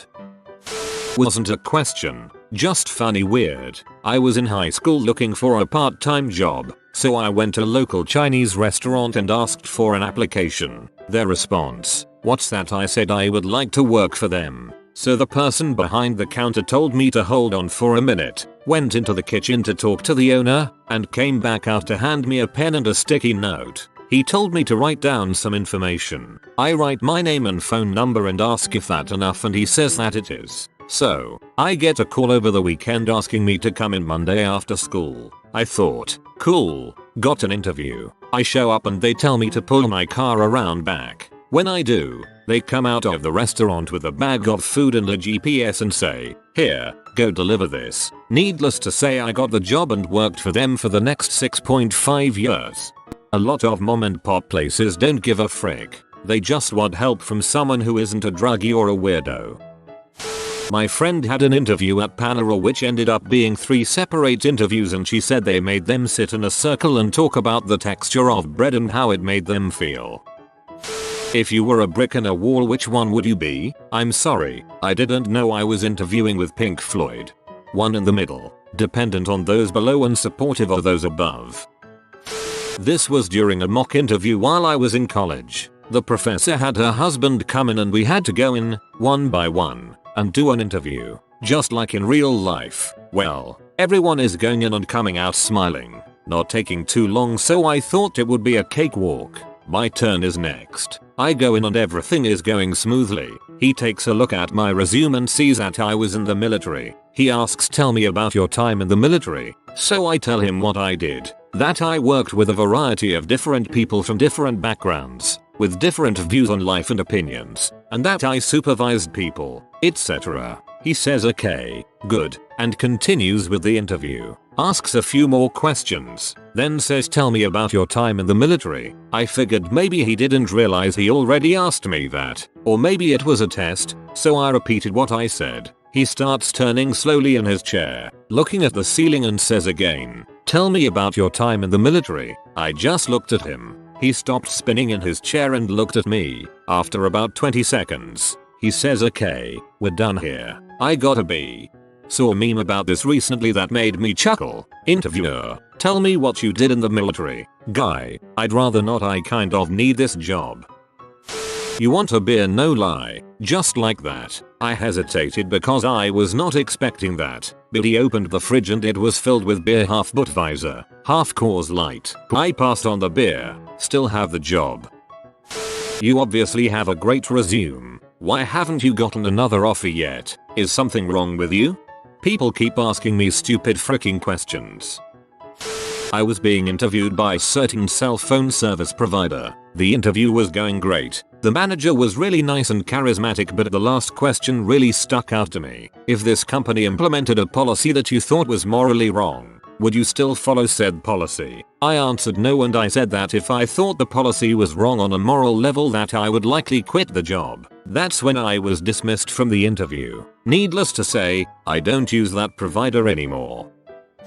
Completely technical interview. Then at the end of the interview, they asked me if I was a fruit or a vegetable, what would I be and why. I laughed and asked them to repeat the question. They did. Quite earnestly, I said I would be a Granny Smith apple, since I was a little tart, but once baked into a pie with other apples. I was delicious. It was a group interview over the phone. They murmured that it was a good answer and thanked me for my time.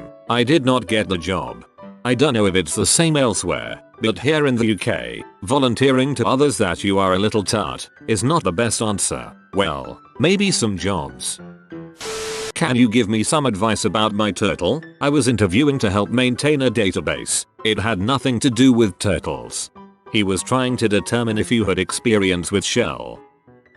This one was sort of my fault, but I was being interviewed and the interviewer asked how I would handle termination, and I said I would want to know why. She cut me off and apologized and said she meant how would I approach terminating an employee. I asked for the context and she said, imagine you had to fire me. How would that go? I was confused because I wasn't applying for a position superior to her, so I asked what she was being fired for and she, I believe, innocently said I don't know. I did something really inappropriate to you. With you. I mean, just something inappropriate. It was really weird because neither of us seemed to know how to handle the interview at this point, though I did get the job. If you could be any of the original 150 Pokemon, which one would you choose? I said Ditto, because I could be any of them, but that was a lie. If I could be any Pokemon, I would be Pidgeot. Squirtle pulls out sunglasses. Do you believe in aliens? Obviously a super serious interview for the arcade I worked at in HS. They also asked me to be on their laser tag team in the tourney that night. If it pays well, I'll believe anything you say. Do you have a girlfriend? Why did you broke up with your old girlfriend? Double quote. In a technical interview with a few senior employees of the company, when I replied I don't see how this is related to the job I'm applying for, they all got defensive and were like, for example, we are all married. We're asking if you have any social problems. I was seriously confused and still unemployed afterwards. Inappropriate as frick. What is your opinion on wealthy people? I was 22, fresh out of college, and my first interview was working at a private, small bank. I wasn't expecting that question. I would like to be one. You've got a broad set of shoulders on you. You ever do any modeling or wrestling? Hey, thanks for your time. I don't think this would be a good fit for me. Your shoulders say otherwise. So, I see that you're married. Do you frick around? I was interviewing for a supervisor's position. The job was open because they had just fired a supervisor for having sex with a woman that worked under him and they were sued. Man, you'd think a company that just got sued would be more careful of interview questions that could get them sued. Why did you say good morning when you know perfectly well it's afternoon? Can you provide proof that you are not 100 snakes inside of a hollowed out man? No, I cannot. I hope that does not disqualify us, me from getting the job. Not me, but a friend was applying for a Christmas temp job and the last question was, is Die Hard a Christmas movie? Her reply was Number. It's a Christmas classic. She got the job obviously. Christmas is a Die Hard holiday. I was asked, can you stay a few minutes and help me move some furniture? It was for an IT job at an engineering firm. Years later I was told that he was both trying to figure out whether I was a no, that's not what I am being hired for kinda guy, or a sure, I'll do whatever needs doing kinda guy. Also, he did have a couple of desks that he needed help moving. I did stay and help, and I did get the job. I was asked a question regarding my GPA during college. You finished with a 3.2, but had failed a bunch of classes your first year and a half. What the frick was up with that? I was poor in the dorms and couldn't afford my books or Pearson online study questions portal code. They thought it was a suitable answer. Got offered the job. I've never had any employer check my university records. Ever. Never heard of anyone doing it either. I was once asked in an interview, do you look at your crap after you wipe, which they asked me to see if I would lie or not. Apparently it is a natural instinct that nearly everyone does, which, back in our caveman days, used to be a way to see if you were getting sick or not via the color of your steaming dung. I laughed and said yes. Not a question, but when I tried to get a job that would involve a fair amount of driving, I half-jokingly wrote down driver's license under work experience. My interviewer took one look at the application and said valid driver's license. Good. You're already ahead of the other guy. I once applied for a job that didn't say anything about a need to drive. They asked if my driving record was clean and I don't have a license that would allow me to drive alone, so I said so clean it's like I don't even have one. I didn't get a call back. How do you think you did? Freaking nailed it. See you Monday. Walks out. I was being interviewed by a young guy and two older ladies. The guy just kind of stared at me the entire interview while the women asked all of the questions. After they were done questioning me, one of them asked him if he had any questions for me, and before she could finish the statement he blurted out, "Are your boobs real? They look really good." I was in shock. The woman in charge asked me to please wait outside, and after a minute both ladies met me in the hallway and offered me the position I interviewed for at $2 an hour more than what the position tops out at. I'm still here 3.5 years later, and I've never seen that guy since the interview. It's a tie. At 2 different interviews. 1. If you were a shoe, what would you be and why? 2. If you were a food, what would you be and why? The first interview was for a job at my college and the second was for a catering job at a different college. Not me, but my husband was asked who he voted for and his personal feelings on his daughter's ability to, one day, she was only like 7 months old at the time, get birth control without his permission. He told the guy that his personal opinions on such things didn't seem relevant to an accounting position. He didn't get offered the job. Sounds like a blessing. It was for a tech job at a small company when I was young. Google had just become trendy and cool not long before. It was something like, how many windows are in New York? I asked if they were serious, and they said yes. It was an exercise to see how I'd work out the problem and they wanted me to answer. So I went with it, cause I wanted to the job, spoke through my reasoning. Then the guy smiles like a jackass and says, "Yeah, really, the answer is if I needed to know I'd just Google it." It was such a dong move and I was such a cocky little crap that I just walked out. Not me, but wife was asked if she knew how to bake. This was for an accounting job. Apparently the office is pretty big on treat days, so they wanted to know if she'd bring stuff. They were trying to figure out if she would cook the books on the down low. Treat days are when everyone gets their embezzlement money. Question mark, how old do you think I am? I don't know. 40? You have the job. I'm 60. Whoa. Old enough to repaint, but young enough to sell. I actually used that once and it made them laugh. After what did you just say? You're from Russia. You're not a spy, are you? This was for an associate attorney position. It wasn't for me. This isn't the position you are interviewing for. What is it you'd rather be doing? Didn't see that one coming. Your job.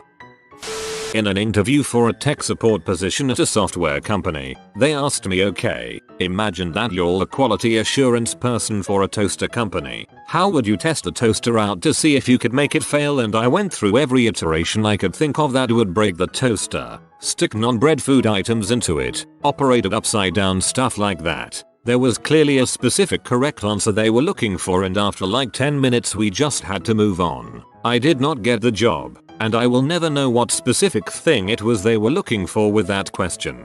In an interview for software testing, they wanted the answer to include taking it apart and testing the components separately from the whole. One interview in particular stands out in my mind. I hadn't even applied for the job. They found me on LinkedIn, and since I was looking I figured, what the heck? The guy interviewing me came with a list of questions, which is pretty normal, but the questions he asked were pretty weird. One was if you could have any superpower, what would it be and why? My answer was to fly because it would be fun and super easy to travel. He liked that answer. Then he asked me to rate things on a scale of 1-10. 1 was how much do you value honesty, so I said 9 since I'm an honest person and value honesty in others. He liked that answer. A few questions later he said, how much do you value getting things done on time? I said 7, because you can't always anticipate how long things can take to be resolved and sometimes there are complications. He asked me, so you don't value getting things done on time then? And I said no, it's not that, but I told you earlier that I value honesty more. He really liked that answer. Anyway, they ended up offering me the job and I turned them down. So they called me back with a better offer and I still said no. At this point the nice HR lady asked me why I was turning them down, so I told her, I never even applied for this job. You called me to set up the interview, and the interview I had with your company was one of the weirdest I've ever had, so I don't think it would be a good fit. If I gave you a tiny elephant right now, what would you do with it? Interviewing for a job at a nursing home. What makes you the best candidate? Don't know. I haven't met the other candidates. I got the job. I was being interviewed for a IT help desk job at a bank a number of years ago and was asked why our manhole covers round. I was later told after answering wrong that it was to see if the person would say I don't know, correct answer, or just try and BS their way out of it. The idiots at the Northwestern State University of Louisiana asked me which church I would attend once I took the job. For those that don't know, that is an illegal question, and you should note the frick out if an employer tries to get into your religious business during a job interview. Louisiana doesn't give a crap about that federal law. I had an interview a few years ago at a video rental chain called Family Video. They mainly questioned me about my family and upbringing. My parents are divorced. I was raised by a single mother and I don't have a relationship with my dad. This was really awkward to explain to the manager, who clearly wasn't happy with my broken family and upbringing. I didn't get the job. Was just a young man looking for a job between college semesters. Got an interview at a Texas roadhouse and the manager goes through the usual questions. Who I am, work history, why work here, and finally gets to his last question. If you could be any animal, what would you be? I definitely wasn't expecting such a question, but it was a fun one, I thought. Apparently the answer, poison dart frog, was not what he was looking for. They joked about whether or not they would ask me a question throughout the interview. They didn't for most of it, but by the end, I just had to know what the question was. I had to defend not liking Ready Player One. As part of checking that I'm not a psycho on social media, they came across my Goodreads review summing up why I didn't like the book. One of the interviewers loved it. I'm pretty sure I ended up not getting the job because I got a little too focused on the discussion about the book with that interviewer and the other interviewer wasn't interested. What is one red flag that, if seen during an interview, would make you decline a job offer? He asked me, on the phone, whether I was good looking. He asked me what my body was like, etc. I was like, okay, I'm going to hang up now. This was a job advertised in the London Evening Standard, a respected newspaper. They were really pissed off when I told them, and this guy must have realized he crossed a line because he wouldn't answer the phone when they tried to get in touch. What pisses me off is that I was so desperate for work that I stayed on that phone a few moments longer than I should have instead of telling him to F.K. off straight away. I hate it when people in a position of power abuse it. Completely illegal. Company flew me up, put me in a hotel. I get to the interview 20 minutes early for an early afternoon interview. I check in 10 minutes early and I'm told that I missed the interview. We changed the time to first thing this morning. Someone called you, left a message. I show them my phone. No missed calls, no voicemail. No, we left a message on your hotel answering machine earlier this morning, but the hotel phone didn't ring this morning. I didn't leave until mid-morning for breakfast. We sent it right to voicemail. Didn't want to wake you after your flight last night. Didn't you notice the flashing red light? Nope, just the red flags.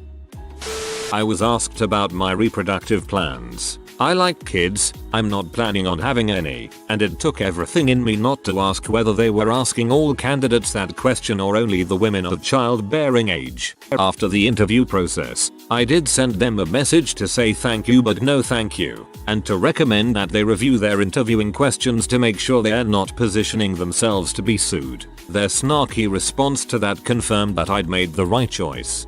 That's highly illegal. When they ask you to jot down the names of 10 or more friends and family you might approach with an offer to work under you. Didn't decline a job based on that but was made feeling very uncomfortable. My future boss needed to know when I was planning to have children as a hint that they would prefer someone who won't be having any yet.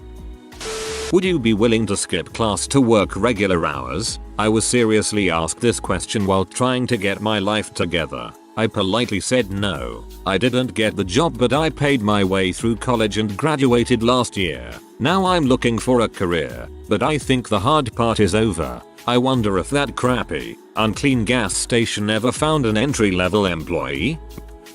A hiring manager once asked me what my personal situation was. I responded it was me and my husband. He followed it up with, how old are you and are you expecting that situation to change? I am 34 and while not looking to get pregnant, these questions themselves were flags enough to decline the offer.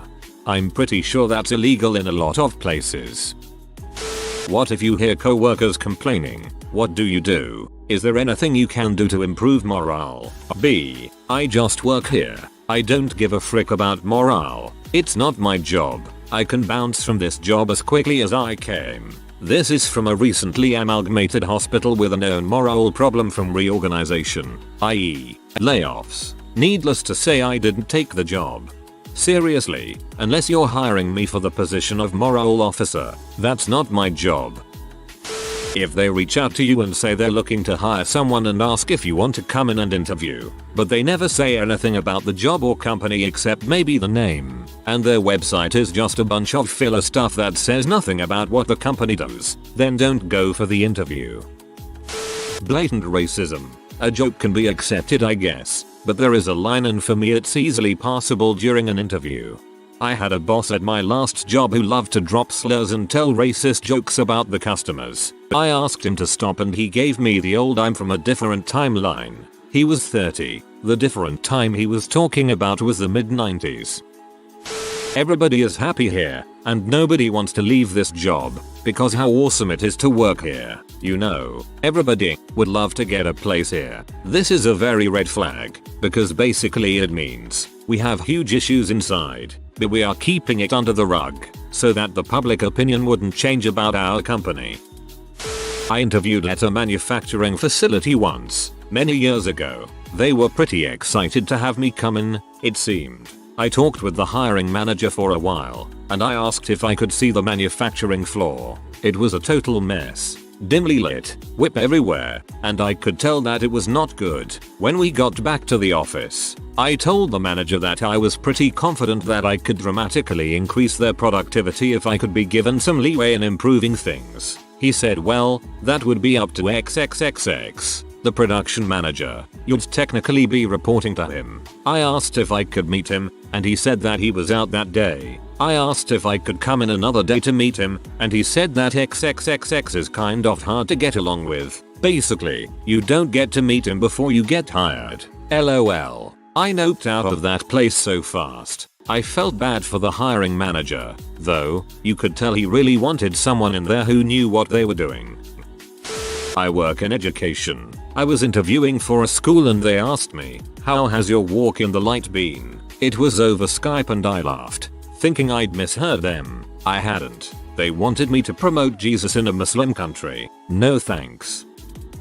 Not a job offer, but I decided to skip an interview after the email I received had lots of grammar errors. The info on the website was very ambiguous, such as "we work with big clients," and the Glassdoor comments were very similar and sounded like they were written by Pollyanna. My first job was at a local donuts diner restaurant that paid minimum wage. Interview was with the 60-plus-year-old owner. He ran the place with his wife. First red flag. During the interview he said he didn't speak millennial. I started out cleaning the kitchen, but over the 7 months I was there he slowly started to get rid of the other employees and have me take on their job responsibilities. Run from the counter to the takeout window, do orders, make coffee, etc. All while they didn't have the money to fix the air conditioning. Claustrophobic and unsafe. I stuck it out for 7 months. The final straw was when he bitched at me for messing up an order on a busy day. Like, 60-year-old angry Italian man, yelling in your face while wearing a bright yellow work shirt covered in old grease stains. I held a straight face, calmly said I wasn't going to take this, and just walked calmly out with him screaming at me.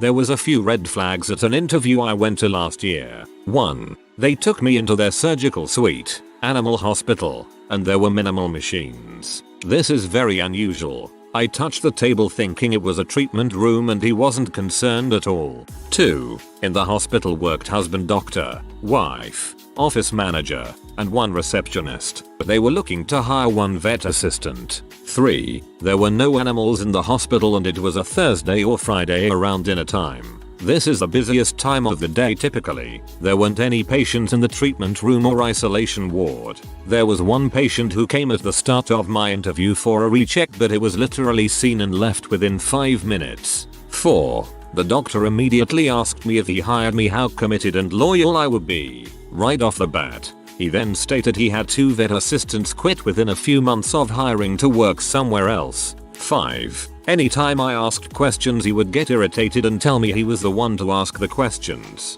He gave me the worst vibes. My questions were about what kind of machines and equipment they had, what kind of procedures they do, how many clients do they see, what a typical day is like. I went to a better animal hospital and boarding place months later and it was worlds better. They definitely didn't let me go in their surgical suite.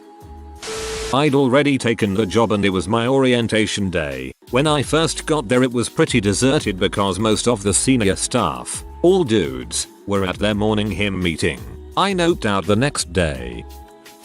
I went to interview at a company that developed software for law firms, and when I got there it was basically a startup, but they were in denial that they were a startup. Their 5 developers had workstations set up on a long dining room table looking thing and all had the look like they were dead inside. I humored them, but when they asked what I was passionate about I just went off about how hemp was a wonder material and how it would be key to the American economy in the future. They thankfully did not call me back. I went on an interview for a truck driving job where I deliver those 5-gallon jugs of water to coolers, not sparklets, but you get the idea. Immediately they mentioned that their company survives by getting new customers to carry their brand of water, so the biggest part of my job was to find new customers. Translated, they said that they will no longer have a sales staff, and they will now be requiring their delivery drivers to schmooze companies to allow us to install a water cooler and we would deliver water jugs to them. Of course, the better I do, the bigger the boss's semi-annual bonus would be. I wouldn't get paid more if I am successful, but my success would directly translate into the company surviving. Instead of making excuses, this was one of the few times I openly said thanks for the offer, but this is different than the ad, so this isn't going to work for me. Best of luck, and goodbye. I think they also mentioned a job would be salary, which is code for, we will require you to work so many hours, that you will get a set salary that ends up being less than minimum wage, which I had already done before at another company. The interviewer started talking poorly about the person who I was replacing. I simply asked why the entire IT staff was gone and he went on a tangent about one person leaving and the others being too lazy to pick up the slack even though they quit. It just seemed odd. Working outdoor construction, the winters can be slow, so I was looking for a second job. Found an ad on Craigslist for a job delivering produce, so I figured I'd give it a shot. Went to the interview, greeted with a what I want. Had I been a customer client I would have walked right out. Anyways, short interview by an angry old man, crap pay, and I wasn't really interested. A few days later the old man calls asking when I could start. I was working in a basement at the time and lost the call due to poor service. I didn't really want the job, so I didn't bother calling back. About an hour later I get a paragraph of text from the old man's son, tough talking and threatening me for hanging up on his dad. I feel bad for whoever took that job. Should have called the son just to hang up on him. I wouldn't decline based on this alone, but this is more of an annoyance. Asking me questions that is clearly answered on my resume you have in your hands if you have actually read it. If you expect me to be prepared for my interview, it would be nice if you did too. As someone who does interviews fairly regularly, part of this is to test your truthfulness. People often put things on their resume or application that aren't accurate and then forget about them. I once interviewed at a Starbucks where the manager told me to never come get me if a customer wanted to talk to him. That if anyone pulled the "may I speak with your manager" card, to offer to help in any way I could and not get him BC he was too busy. And that if the customer was especially angry, to just stay calm, even if they threw a hot drink on me, and to then just change aprons and keep working. He wanted to hire me, but I declined. The interviewer spent the entire time drawing an org chart with name and position in pencil, then sent me to lunch with the rest of the team who asked me really personal illegal questions. Decided that was crappy leadership and not my cup of tea. Huge company and an hour job that should have known better. Name rhymes with Paramark. I showed up on time to an interview at a retail store. They made me wait almost 40 minutes before I spoke with someone. They made me wait in the employee lounge where the paint was peeling off the walls, broken chairs and tables and cracks in the floor tiles. I wasn't even mad when they told me an hour and 15 minutes after arriving that I had failed their personality quiz and I would not be hired. This was after I had already spoken with the hiring manager who had said they thought I would be a good fit. They said since it is a farm they can legally pay me a little as $3.50. They said they would never do this. I took this as I was going to get paid minimum wage of $7.25. Nope, I got $5 plus piecemeal, all with taxes and perfectly legal. While looking for office jobs, if you walk into the back interview room and Jock Jams is playing while a bunch of others are sitting there with you too, you're about to get a pyramid scheme presentation offer and you should leave immediately. If they have free food, please take it to recoup for your time. Been on a few while desperate but never took the free food. F them and fill your belly. I worked for an agency once and my job interview was, I'm not exaggerating, 4 hours long. The majority of the interview was her talking about herself, where she went to school, her whole lifespan including marrying and birthing her children. She would ask me about myself and then almost immediately cut me off and bring it back to her. It was frustrating and I knew it wasn't great, but this agency was viewed as the best of the 3 in the city we were in, so I trusted the process. Plus I was desperate for a job. Also, the job was working on the road, so I knew I wouldn't be in the office around her much. It ended up being the worst job I ever had. She was such a micromanager, which I can usually handle, but in addition to that everything I did was wrong. Even when I followed her directions exactly, she wanted to train me right. Her words, not mine, but actually gave me minimal to no training and dumped me into the job before I was ready. I had to start going to therapy because of it and quit ASAP. TLDR. Don't accept the job if the interview is 4 hours and they don't find out anything about you, the potential future employee. I was actually hired on by a company and when I showed up for onboarding the woman didn't show up or answer her phone. This was on a Wednesday. She then called me the next Monday asking where I was. We set up for that coming Wednesday and then she didn't tell me any of the documents I needed to bring. She gave me a drug test to take to a different place and told me to get it done in the next few days when it needed to be done the same day. I got it done within the next 2 days and then they weren't going to continue the hiring process. To add on to that, I was going to have to pay $15 a month for a parking pass at a job I made $10.25 an hour. Many red flags there I should have listened to. Just recently had a phone interview that I excused myself from. Hiring manager asked if I had kids because I always have problems with employees with kids. Business owners that play the whole "this is a small business" card to everything. If they can't pay you the proper reward rates, run. This was a red flag that I should have listened to at my old job. My boss said in the interview I can't handle people calling in sick, basically getting below legal pay and expected to carry her business. This was one of the first interviews. Fresh out of college, I went into this small office and everything looked impersonal and there were boxes here and there. But I thought the office was new and didn't give it much thought. Another candidate, a man in his 40s, got in at the same time as me and went in first. The walls were very thin so I, more or less, could hear all the dialogue. Most of it was along the lines of "this is a very hard position. You're going to be ready to work a lot. And are you really sure you're ready to take on this responsibility?" It didn't deter me and I waited for my turn. When I got in, the tune was completely different. "This is the perfect job for you. You are going to do amazing. Honey, we can't wait to have you." Needless to say, I got creeped out and never called back.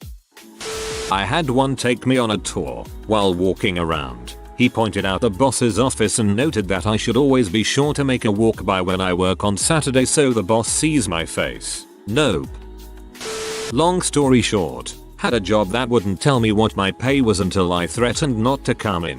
Turned out they want to pay me about $8 an hour as an experienced carpenter to work with and primarily supervise laborers making around $20 an hour. This was a nationwide disaster cleanup company. When the director, person interviewing you or someone with some authority has a terrible office. The director that interviewed me had an office which looked more like a storage room that someone decided to turn into an office by shoving a desk and a cabinet into. That room was disgusting, from all the dust and dirt everywhere to the broken furniture piled into the small room to make it into an office. If this place was treating a director like hot garbage, then I can't even begin to imagine how they treat staff members. Note that this job was for a hospital, and for the office to be so unsanitary for a director of foods and nutrition wasn't just a red flag for employment but more of a red flag on the hospital as a whole. We want people who will stay until the job is done, not clock out at 5. Yet, you have a culture of overwork, understaffing, and not spending money when you should. No thanks.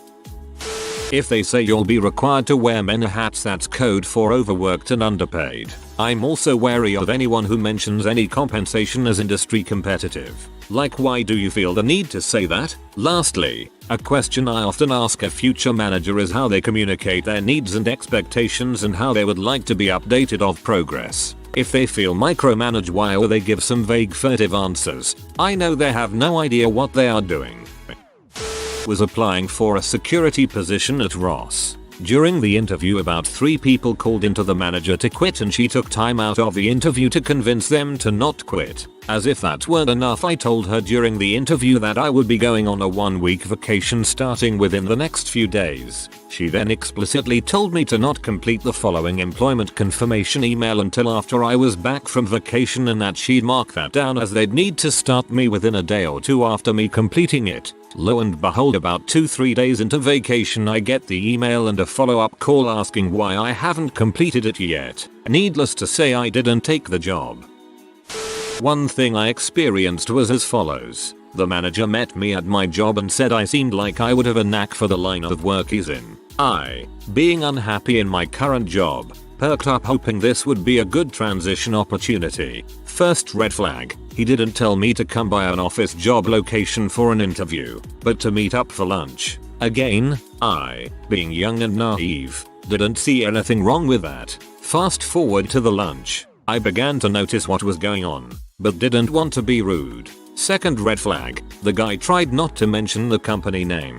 Toward the end of the interview he asked me, so, on a scale on 1-10, what's your interest level, and I asked him the name of the company, and once he told me, I let him know that I was going to research the company to see if I wanted to continue with the process. Long story short, the company was Primerica, which in my opinion is the worst MLM scheme I know of. If you do a little research, I'm sure you'll agree.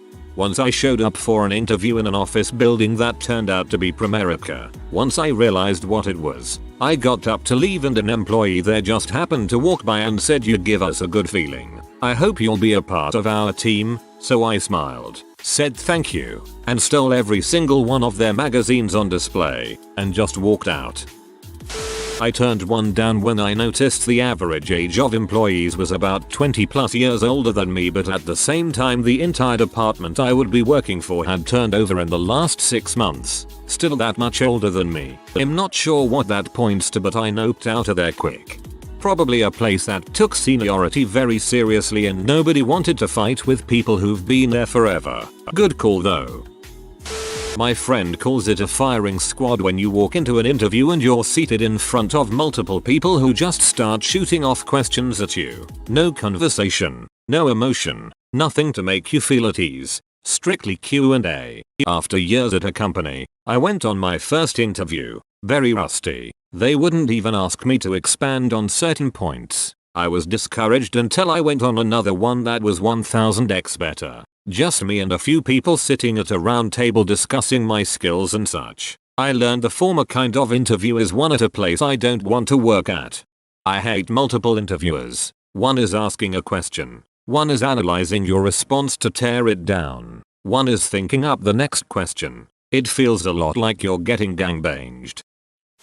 When the information the job interviewer gives you doesn't even match the job listing. When they make you sit at 2 different rooms for a good 30 minutes before it starts. Job hunting can be one of the most demoralizing process to go through.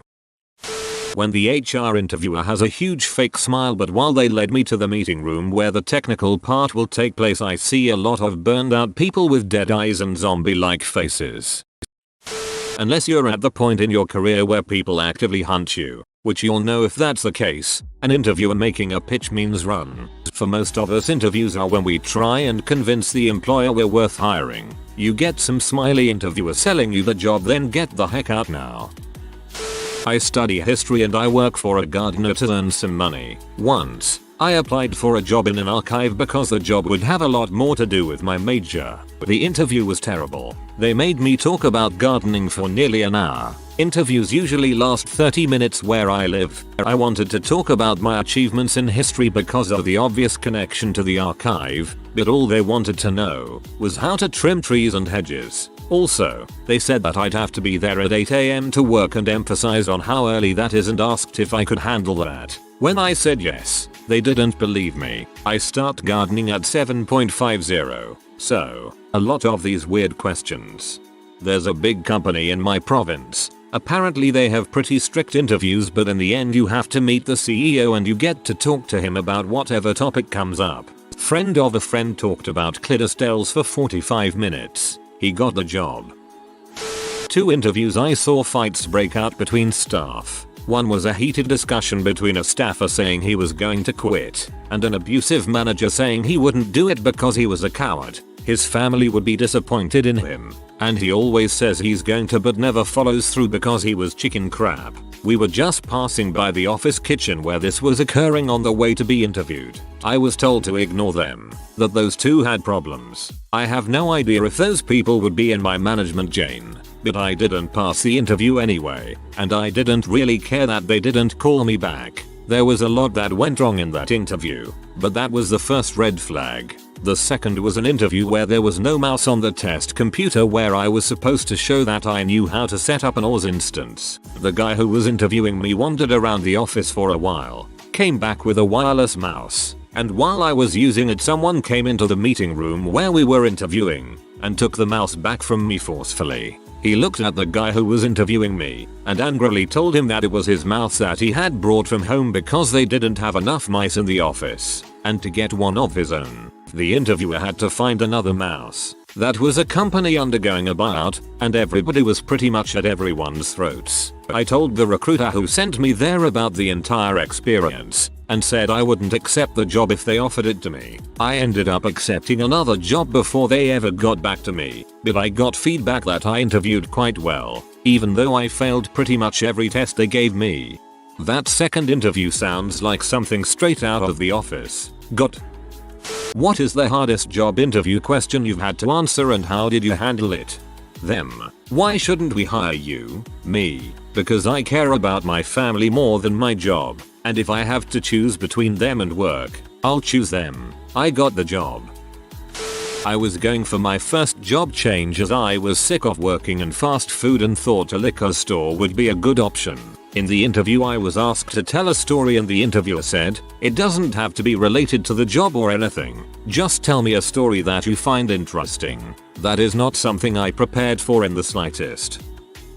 So, I recently had an email interview before I had to attend a second in-person interview. No big deal. It was a list of 10 questions. I answered them, double-checked my work, submitted. When I got to the in-person interview, dude laughed at me and asked how I had such attention to detail when I'd only answered half of the questions. I just sat there stupefied until I asked him if the rest of my email was on the back of his paper. It was. He had printed double-sided and not even checked. But the hardest part of answering was my own stammering and trying not to call him out for his own mistake. About a year ago, I got called in for an interview at a business I applied for. They started interviewing me on questions that seemed kind of strange. Questions like, "Can you tell us more about your event planning experience?" I was thrown off. and it became clear when the interview was about 3/4 of the way through that they were not asking me questions for the job I applied for. They were interviewing me for an event planning position and I applied for a job in tourism and marketing. I finished the interview, shook hands and went on my way. Ended up getting the job in event planning despite having little to no experience in the field. It wasn't a single question so much as it was their method of deep follow-up questions that eventually got to a point to where they basically asked me why I'm alive. Not as a what's your motivation in life sort of way, but in a why do you exist human way. I repeated to them, you're asking me why I'm alive, and they took a short pause to realize where their follow-up questions took them and replied, yes. I've never had anyone question my existence before. You're in Boston but not in the USA. How can this be? I said, there's a Boston in England. Correct answer was, it's before the American Revolution. I got the job.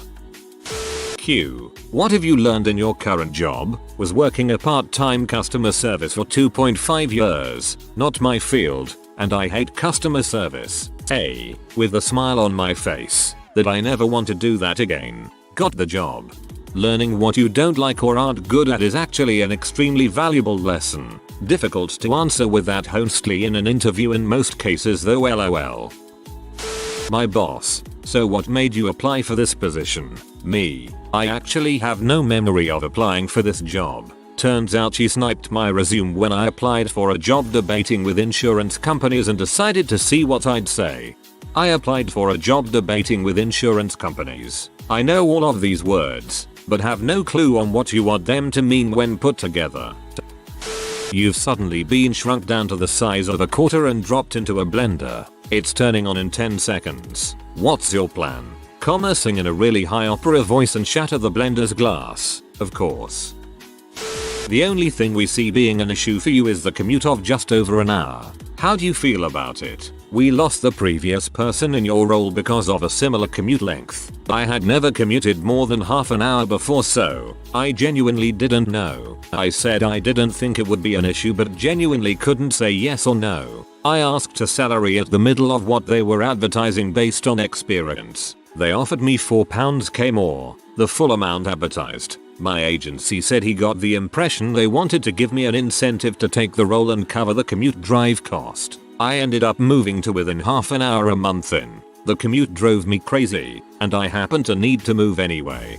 I was asked the same. I said, this is my second interview on site. The drive is easy and peaceful. I would stock up on podcasts and audiobooks. I got the offer but turned it down because of the commute. I applied to an administrative job at an elite university on the East Coast and made it to the final round of the interview. It was just me and one other candidate and we both met with one of the VPs. The question itself wasn't difficult, but the manner in which it was asked really threw me off. The VP essentially walks into the room, shakes my hand, and before we even sit down, asks me, so, what can you do for me? I was expecting the first 2 minutes to be small talk, so I was caught completely off guard by the straightforwardness of the question. I mumbled out an answer, but I knew right away I didn't impress. The interview only lasted another 15 minutes and needless to say I didn't get the job. My first instinct would be to just say something vague but enthusiastic and give a big smile like, well, hopefully make your job easier. The company is rolling out a new customer rewards cards across the country but they're not sure if it will be profitable. In addition, certain provinces have regulations that restrict the use of selling these cards. Do you decide to launch it or not? What are the key considerations? I had to draw up some master plan with calculations in 30 minutes in front of them. It was one of those hypothetical case questions they asked me before I got the job. I would like someone to correlate the type of interview question asked versus the salary band of the role. Most of these trick questions are for entry level. Executive level conversations happen over lunch and are more personality fit based. About 7 years ago, I interviewed for a job with EMC. Think big data storage company. I went through about 8 interviews, including a panel and questions. All seemed to go well, but the big guy, technical led, wanted a one-on-one since he couldn't make the panel. He then began spitting off over the top questions to me, just to get me to say I don't know, which was very difficult as I was presenting on a whiteboard my own storage array topology. Obviously I didn't get the job. That must suck, going through the hassle of 8 interviews and still not getting through. Yesterday was awesome. One day your parents are going to die. After you bury them, you will never talk to them again. They're gone forever. You will have to look in the mirror and ask yourself, was I a good son to my parents? Well, yesterday was awesome. Are you a good son? This was for a post-law school pre-bar exam results interview with a judge. Needless to say, I didn't take that job. Interviewing for my current internship explained to me why a condo circuit breaker is 208V instead of 240V like a house. For reference, the interview was done on site walking around. There were a lot of questions like this, and as a third year bitchameng student I didn't have the answers to a lot of them, but this was the toughest for me to figure out. I answered by saying I don't know, but then asked him if he could explain it to me. The interview ended up taking 2.5 hours instead of 1 because my now boss was having fun doing it. Talking to him now, he said the honesty of I don't know and then following up by asking got me the job. Apparently it was something no one should have known cause it has to do with how the fans need to operate in the basement. Some of the people reacted really poorly and got visibly upset that they were being asked unfair questions. Others said they didn't know, but I was the only one who followed up wanting to find out the answer. He wanted someone who wanted to learn and that sold him on me. I got a combination question. You like black people? Okay, yeah, well, what's the best flavor of Kool-Aid? Backstory: the manager had forgotten about my interview and told the 2 guys working that night to interview and hire me. The correct answer is grape, but I think Purplosaurus rex is the best. It's a combination of grape and lemonade. They asked me to verbally give a SQL query to problems they would say. They wouldn't let me see it written or write out anything. The tables were unfamiliar to anyone who didn't work at this company. It was their own database for their own software. I gave it a try for the first couple, then they got progressively harder and the interviews got more rude. On top of it, we were in an office where they were answering calls on the phone for work stuff. It was nuts. I told them I wasn't interested in working for them and left. Example question: tell me the insert statement. The table name is something something table with 10 columns named lists of names of columns that are full words or acronyms. You want to insert long list of values. Wow, that's really crappy.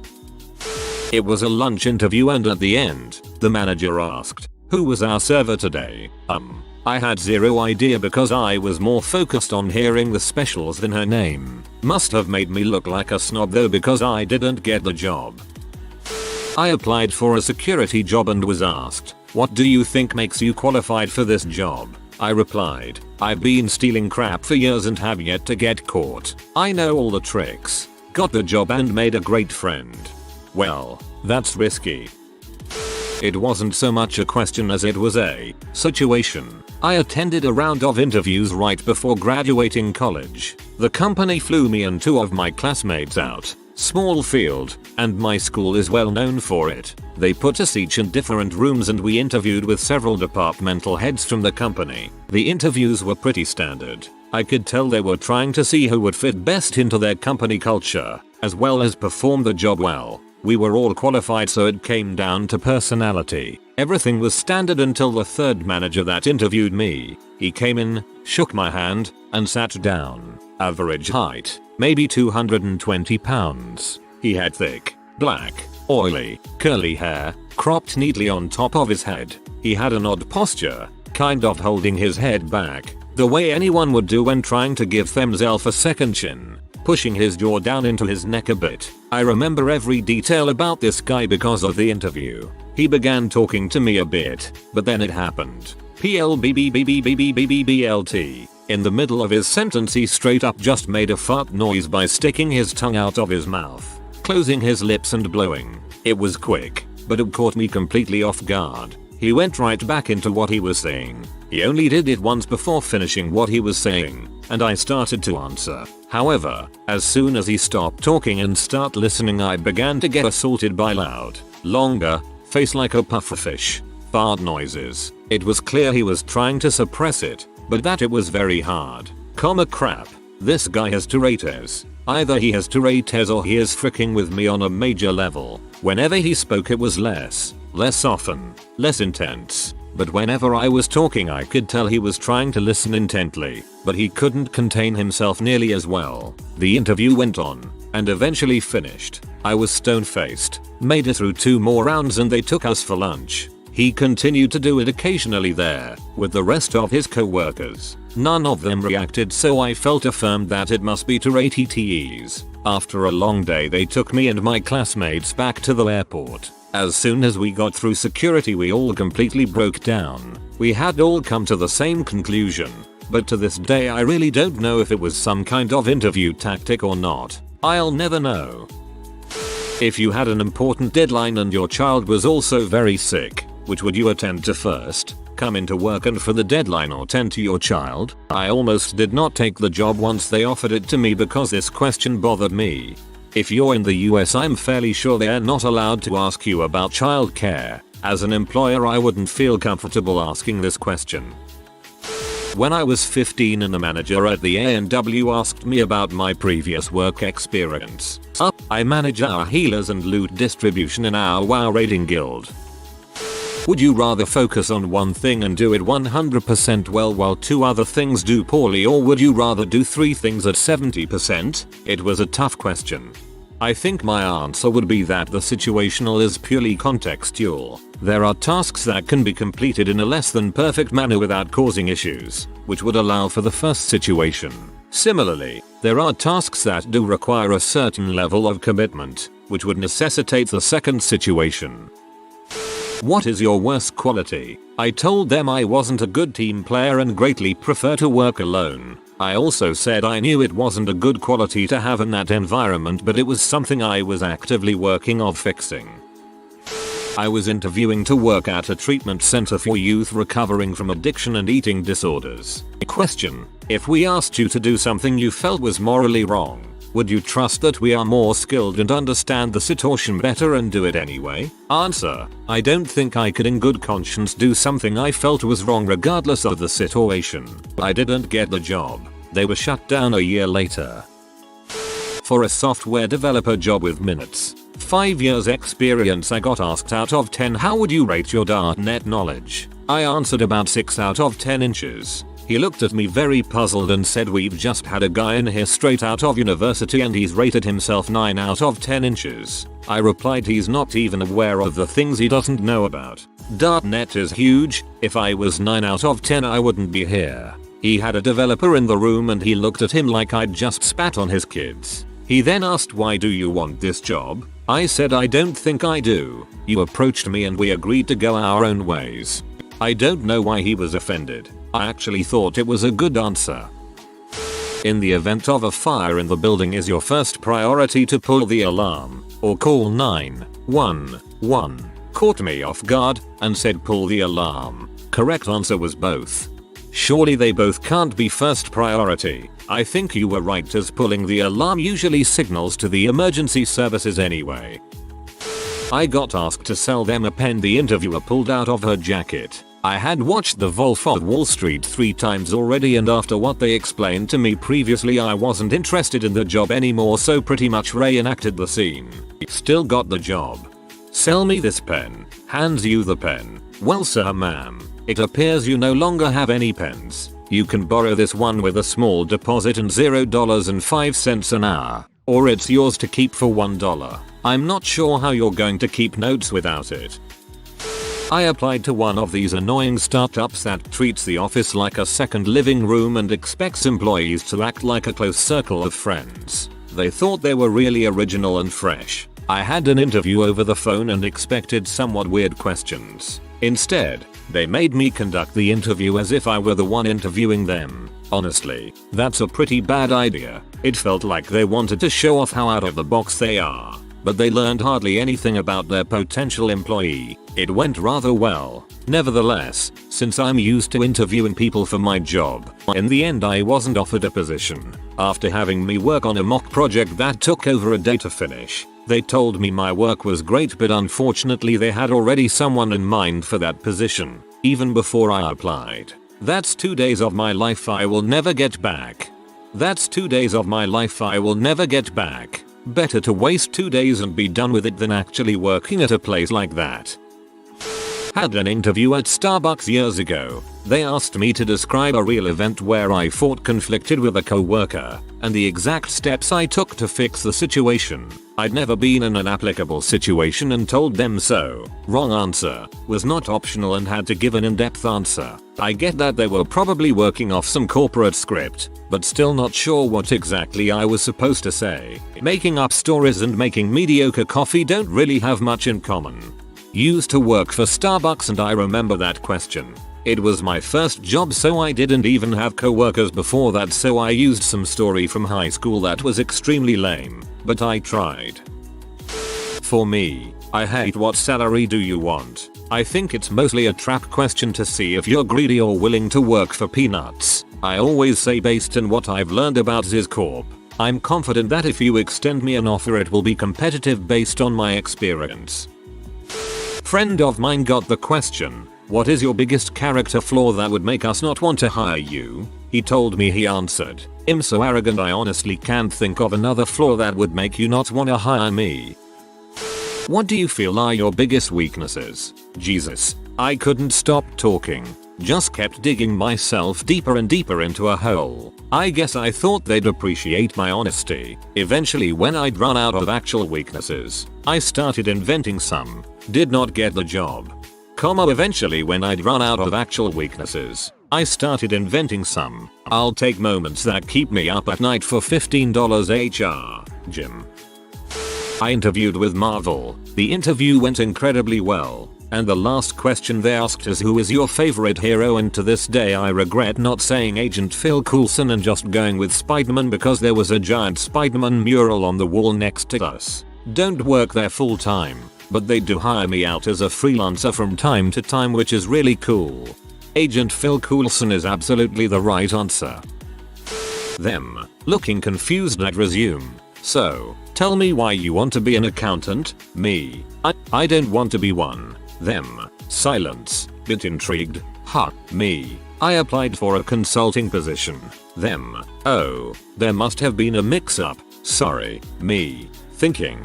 Glad I drove 3 hours from Connecticut to Boston for this interview. Total interview time, about 45 seconds start to finish. Didn't get the job. Did get one in consulting with another company.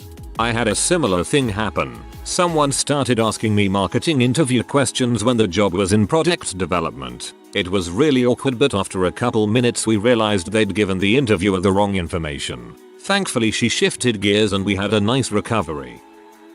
What the frick is Gmail edu? That's the domain name you get when your crappy college deletes your email address and you have to change your resume over from your school email address to your personal email address and you frick it up. Got the job. Probably liked the honesty. Tell us, why do you want to work in a jail? Me. Something about sifting through inmates' poop really makes me wanna, find contraband. Idiot. Username disturbingly relevant. I was applying for a sales position at a major firearms retail store. The application asked for my hobbies. I listed hiking, kayaking, fishing, and beekeeping. At the end of the interview, my now manager read over my application. I saw his eyebrow go up and he said, under hobbies, you list beekeeping. Tell me about beekeeping. Another manager, the regional manager, and the corporate director of operations were also in the room. I saw all of their eyes simultaneously snap up from their notes and focus on me. Suddenly, after a great interview, I was a weird little beekeeper in a small, hot room. So I told them about bees and keeping them. I had their rapt attention, told them lots of cool stuff about bees. I closed with, so if I get this job, then a few times a year I'll bring in jars of honey for my favorite managers. If you can keep your cool in a sweaty beekeeper's suit while thousands of bees are trying to sting your face, a job interview is a breeze. I'd honestly be interested in knowing about the beekeeping than interviewing anyone. A question that sort of took me by surprise at the end of the interview was something along the lines of, what reasons would make you refuse the position if you got the job? I was flustered and hesitated many times and ended up saying something cringy like I tend to give new opportunities one chance. Either way it will be a learning experience. I got the job and been working there for 9 months now. I had progressed to the final round of interviewing, and it was the boss's task to interview the final candidates. First question was asked how many beers I could handle. It was an interview for an office job and the question had zero relevance to neither position nor industry. I really wanted the job, but it was clear that the guy had zero interest in the whole interview process. I just replied that he'd have to wait until the office Christmas party to find out. I got the job. If I asked your friends to describe you, what would they say?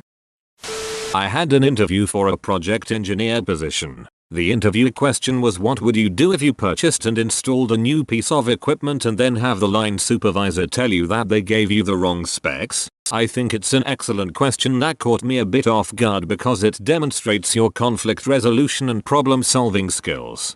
Honestly, what do you do?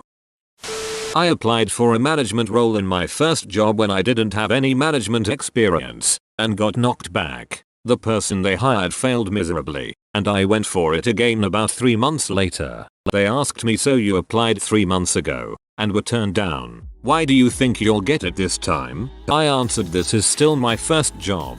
Without leaving and becoming a manager elsewhere, I still have not been a manager. What I've done instead is taken every opportunity to gain the relevant traits you're looking for. So volunteered to coach the group of new starters we had. I took customer escalations where they've asked to speak to a manager myself and resolved them. I've made myself a presence in the office so that if there is an issue and there isn't a manager around, staff come to me for help or advice. I'm doing small parts of the manager's role every day. I got the job, and in my feedback they said it was between me and someone else, and was incredibly close. But I got the job based on that answer, so I'm pretty proud of myself. That's one of the best ways to answer that question. I am impressed.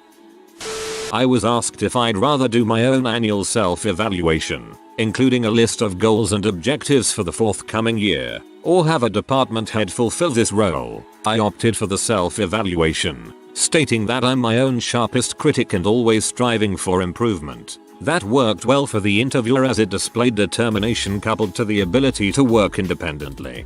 I'd want us both to do it. I would want to self-reflect, but have an outside voice to look from a clearer perspective and look for areas of improvement. The third time he asked, do you have any questions for me? I thought, oh crap, Reddit said I should ask questions, but we've already been over every single thing already and I've already came up with all the questions I can think of. Why does he keep asking? At this point it would just be ridiculous, right? What do I do in like a 5-second panic? I was so nervous. I just said no, I think we've been over everything. Side note, called me back 30 minutes later and offered me the job. I start next week. Recently I was asked if you can have dinner with any deceased person, who would it be, and I was unprepared and blurted Nikola Tesla and then went on a 3-minute tangent about how Edison screwed him over and AC versus DC. No, the job had nothing to do with physics, it was marketing. I also got asked to write down how many things you can do with a newspaper and was given 10 minutes to write as many as possible. One of my answers was cover a car as a prank. I'm working at that job now. Nikola Tesla. Nikola give me the formula. Managers of Reddit, do you have special tests for interviewees that you put them through without their knowing? I was a manager for Staples for a little bit. Did some hiring of computer techs, computer salesmen, office supply folks, copy and print people and general frick arounds, also called cashiers. There was this one woman with 6 felony convictions that I had to interview for legal purposes. She wore ill-fitting clothes and looked like she just came from a war-torn area. Rumpled clothes, dirty face, messed up hair. Her resume was crap too. I had asked her about the felony convictions and she told me that she used to do a lot of drugs and got caught. Also a few DUIs. She pulled out her 1-year Narcotic Anonymous and 6-month Alcoholics Anonymous coins and said that she just needed someone to give her a chance. She loves working with people and wants to get her life back on track. I took her around the store and several people asked me where things were and I saw her watching me. I'd straighten things on the shelf, smile at people, talk to kid, etc. She started doing the same thing after just a few minutes. I needed a cashier soon, so I hired her. The next day she came in to do some computer training and she passed with flying colors. I stuck her on the register with another manager and she did great. After 2 months I promoted her to my customer service lead and our overall customer satisfaction score rose by over 10 points because of this. The extremely friendly cashier, great cashier, hilarious, love this store, best cashier ever, left my wallet with over $1,000 in it at the store, and the short, butch cashier chased me down to give it to me, great lady, great store, and many more. Can't judge a book by its cover or where it has been, I guess. Last I heard was that she was in management training. Edit.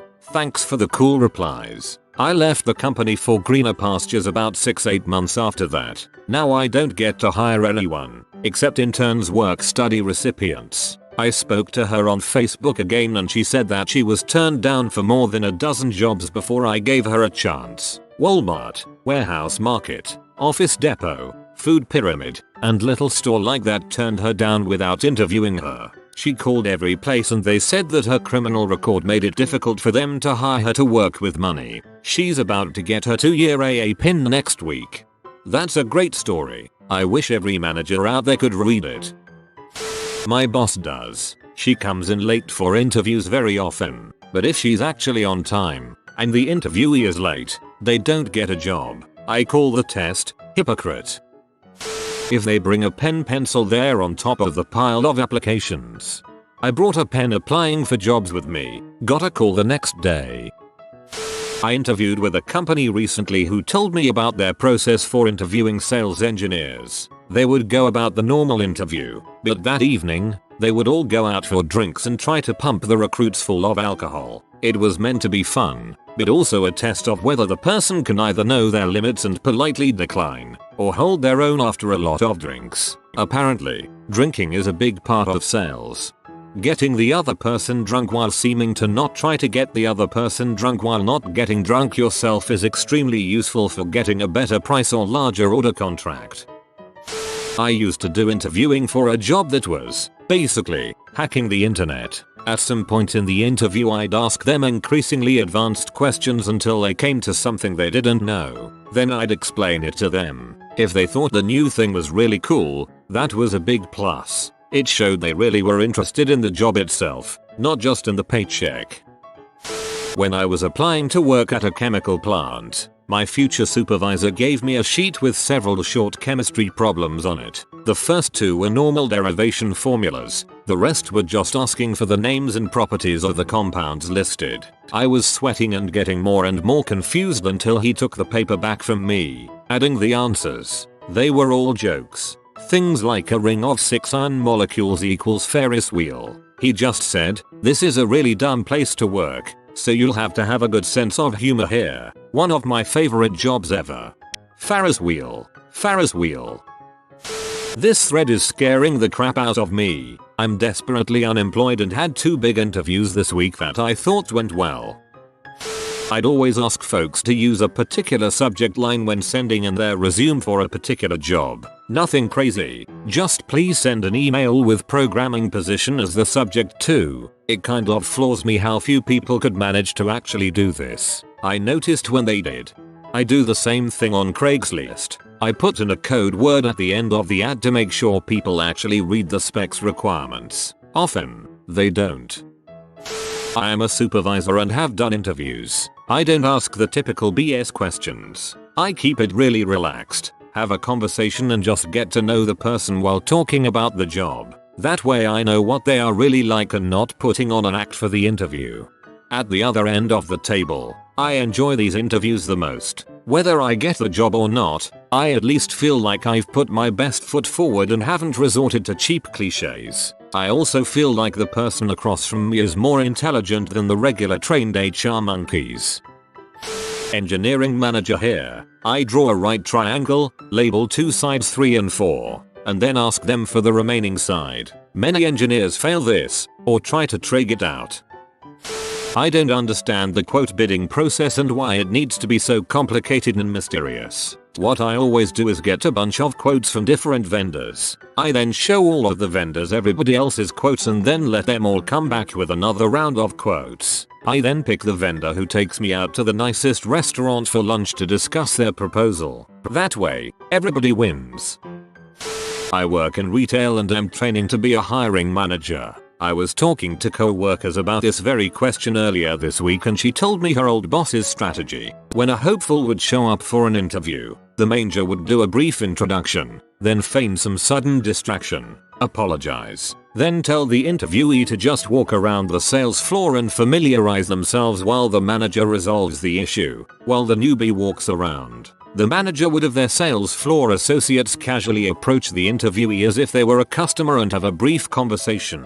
The idea was that they would end up just shooting the crap about the job and their motives for applying. The person tends to be so wound up in preparing to talk to the boss, they often loosen up when they think they are in the confidence of an equal. Sometimes it's a person who gets along well and would really make a great addition to the team. On the other hand, one guy almost immediately admitted to another worker that he only wanted the job to support his growing drug habit. People lie, especially to the interviewer and especially when they need a job. This strategy allowed the manager to avoid a lot of potential liabilities and a lot of wasted interviewing time. Plus, these people would be working directly with the people doing the informal interview with them, not with the boss. It's important for the new guy to get along with the current crew, and this tactic lets you know that almost immediately. I also like that the manager put enough trust in his associates to allow them to be a part of the process. Sometimes a second set of eyes makes a big difference.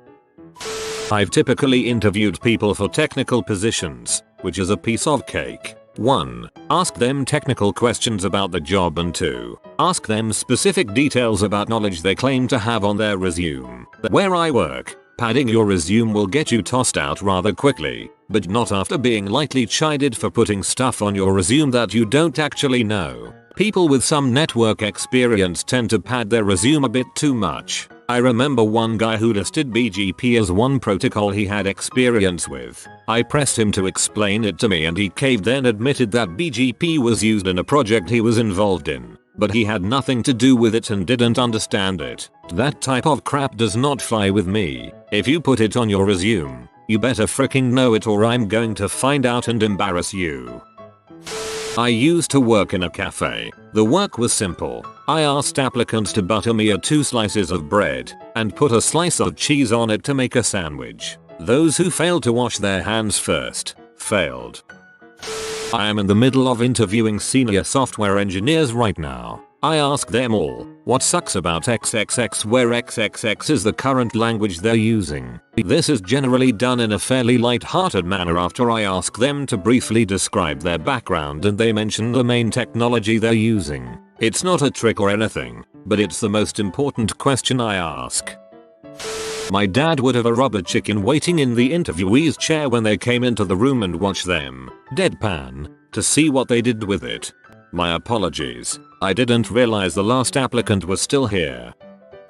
When I have a big stack of resumes, I randomly split them into 2 piles and then throw one of them in the trash. That way I never work with anyone who isn't lucky. On a serious note, bring at least 1, preferably 2 copies of your resume. When I ask you why should I hire you, say something honest and tangible. Everyone is a fast learner. Also, everyone is a team player. These are the 2 most worthless comments you can make to me. One of the most dangerous types of people in an engineering environment is those who won't admit that they don't know how to do something. For this reason, if a candidate couldn't admit at least once during the entire interview that they didn't know an answer, I would raise a huge red flag. With some candidates I could ask them esoteric question after esoteric question that any reasonable person would see that is okay not know, and they would hedge and dance around it or try and guess the answer. My fave was, what are the first 4 bytes of a file that identifies it as a Java class? But Zero's Cafe Baby is so memorable. There's some good stuff in here, but a lot of it is about as useful as checking the potential employee's horoscope. Our company is a Libra and this possible new hire is a Capricorn. It's fated we hire him.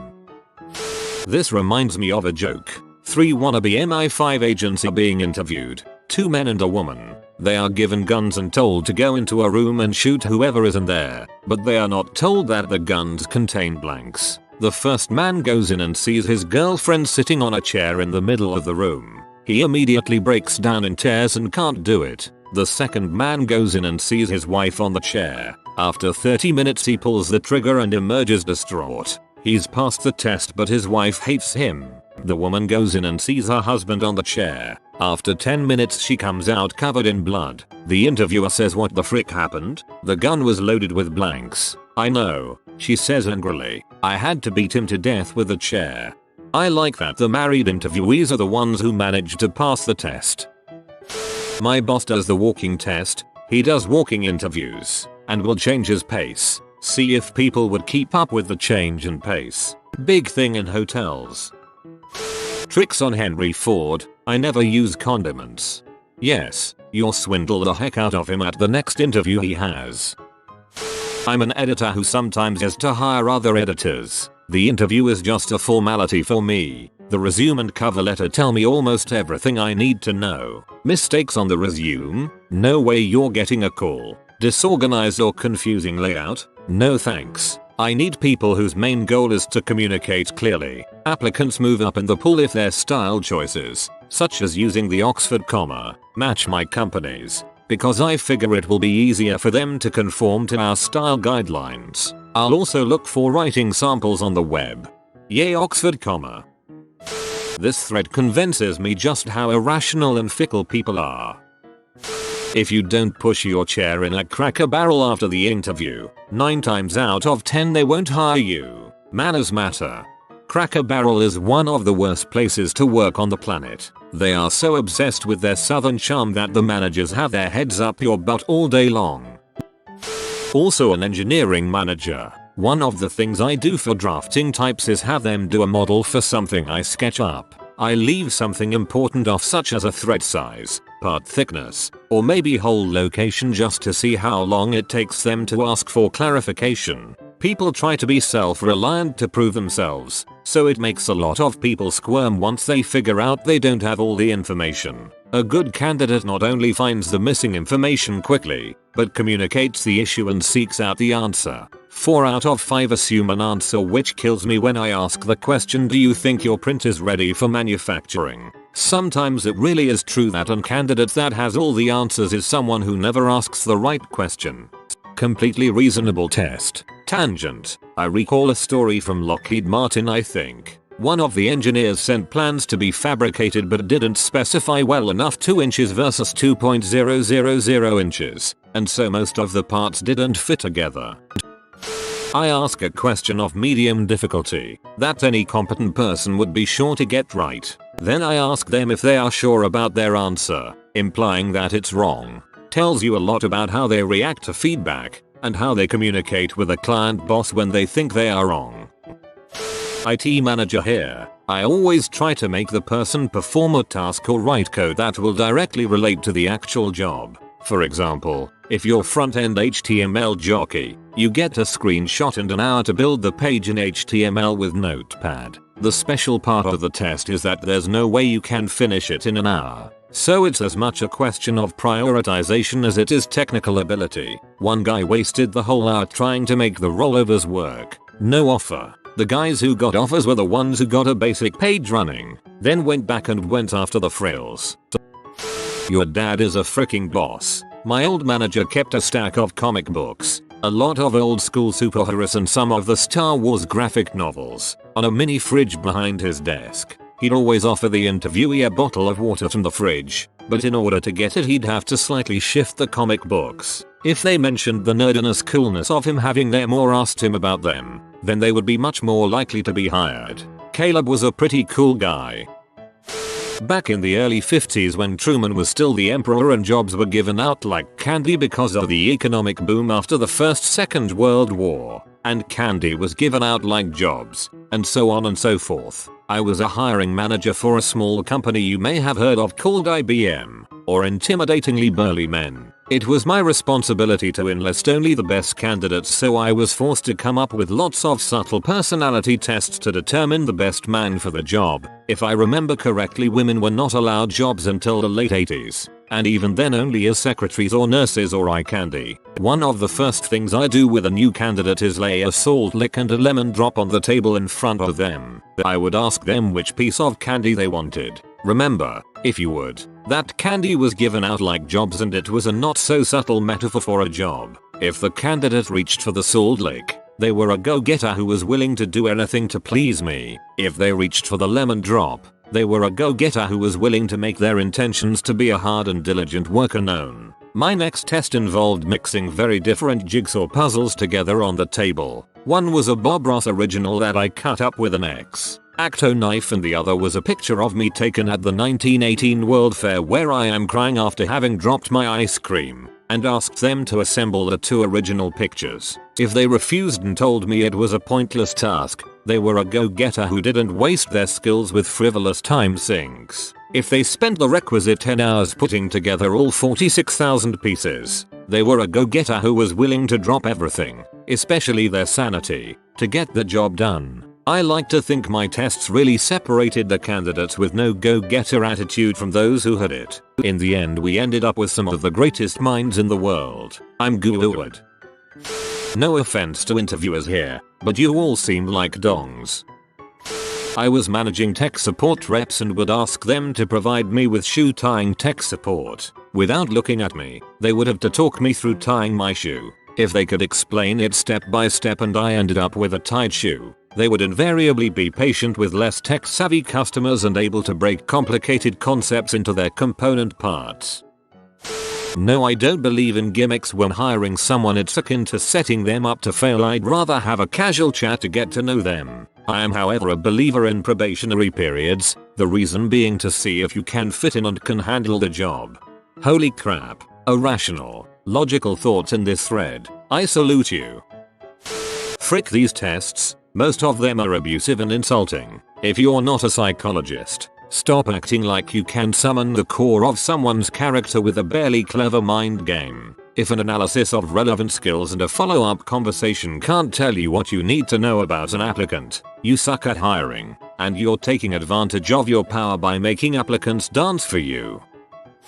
I used to give interviews for a recruiter that tried to find teachers that wanted to teach abroad. One of my favorite test questions was, pretend you just finished teaching a lesson about farm animals, like cows, chickens, sheep, etc. Then, the next day, a student runs up to you and says, Teacher, my favorite farm animal is the velociraptor, what would you do? Only had one person to ever respond, well, first I'd ask the kid how he knew what a velociraptor was but not a cow.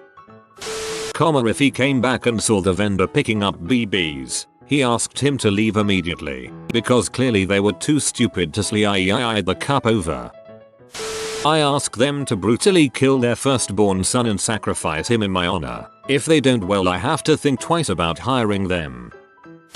I always test people. I am a retail assistant manager and I will have other associates go start up conversations with them about theft and other stuff. They get buddy and start chatting and hopefully the applicant will not be stupid and say something bad, but twice now I've had possible applicants have a 30-minute plus conversation about how easy it will be to steal from my store. Don't trust your future co-workers until they are actually your co-workers.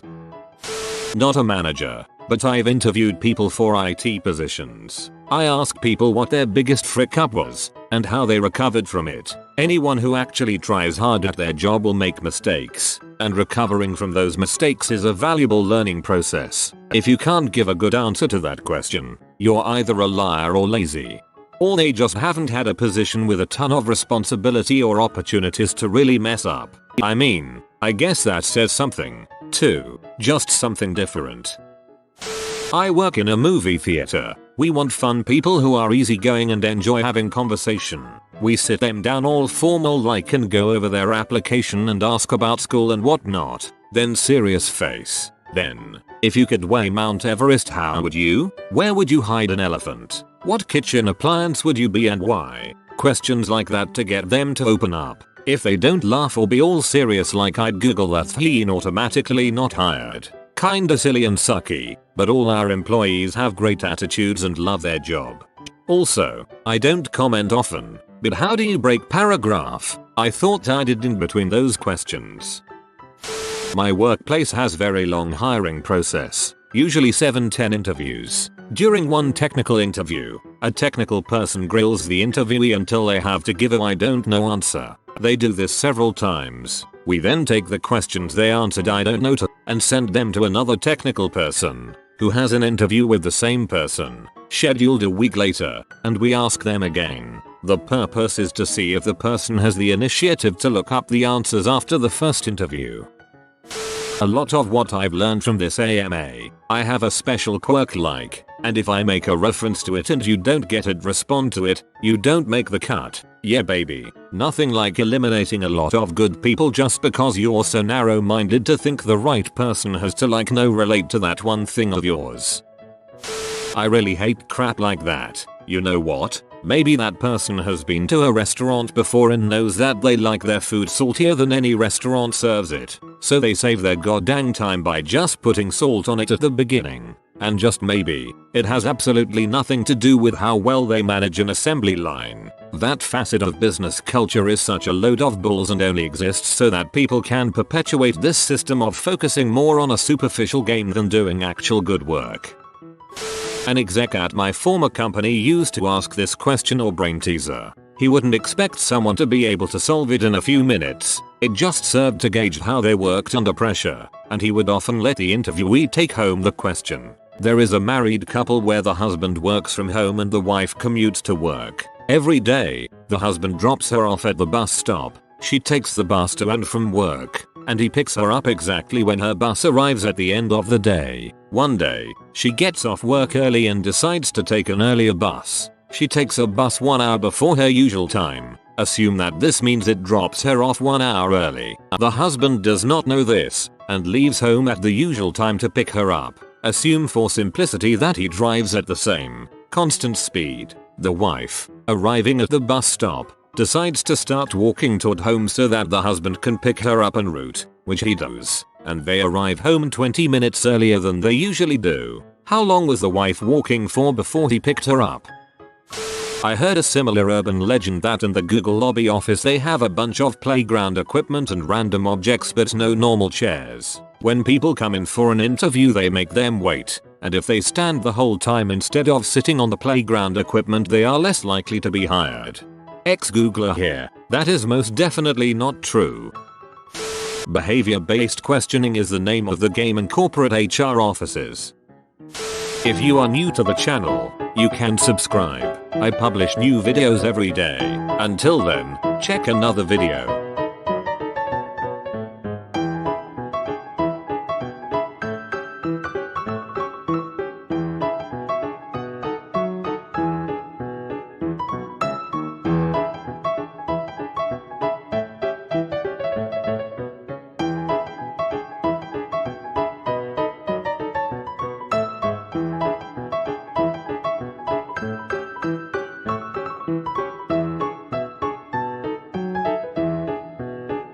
Bye for now.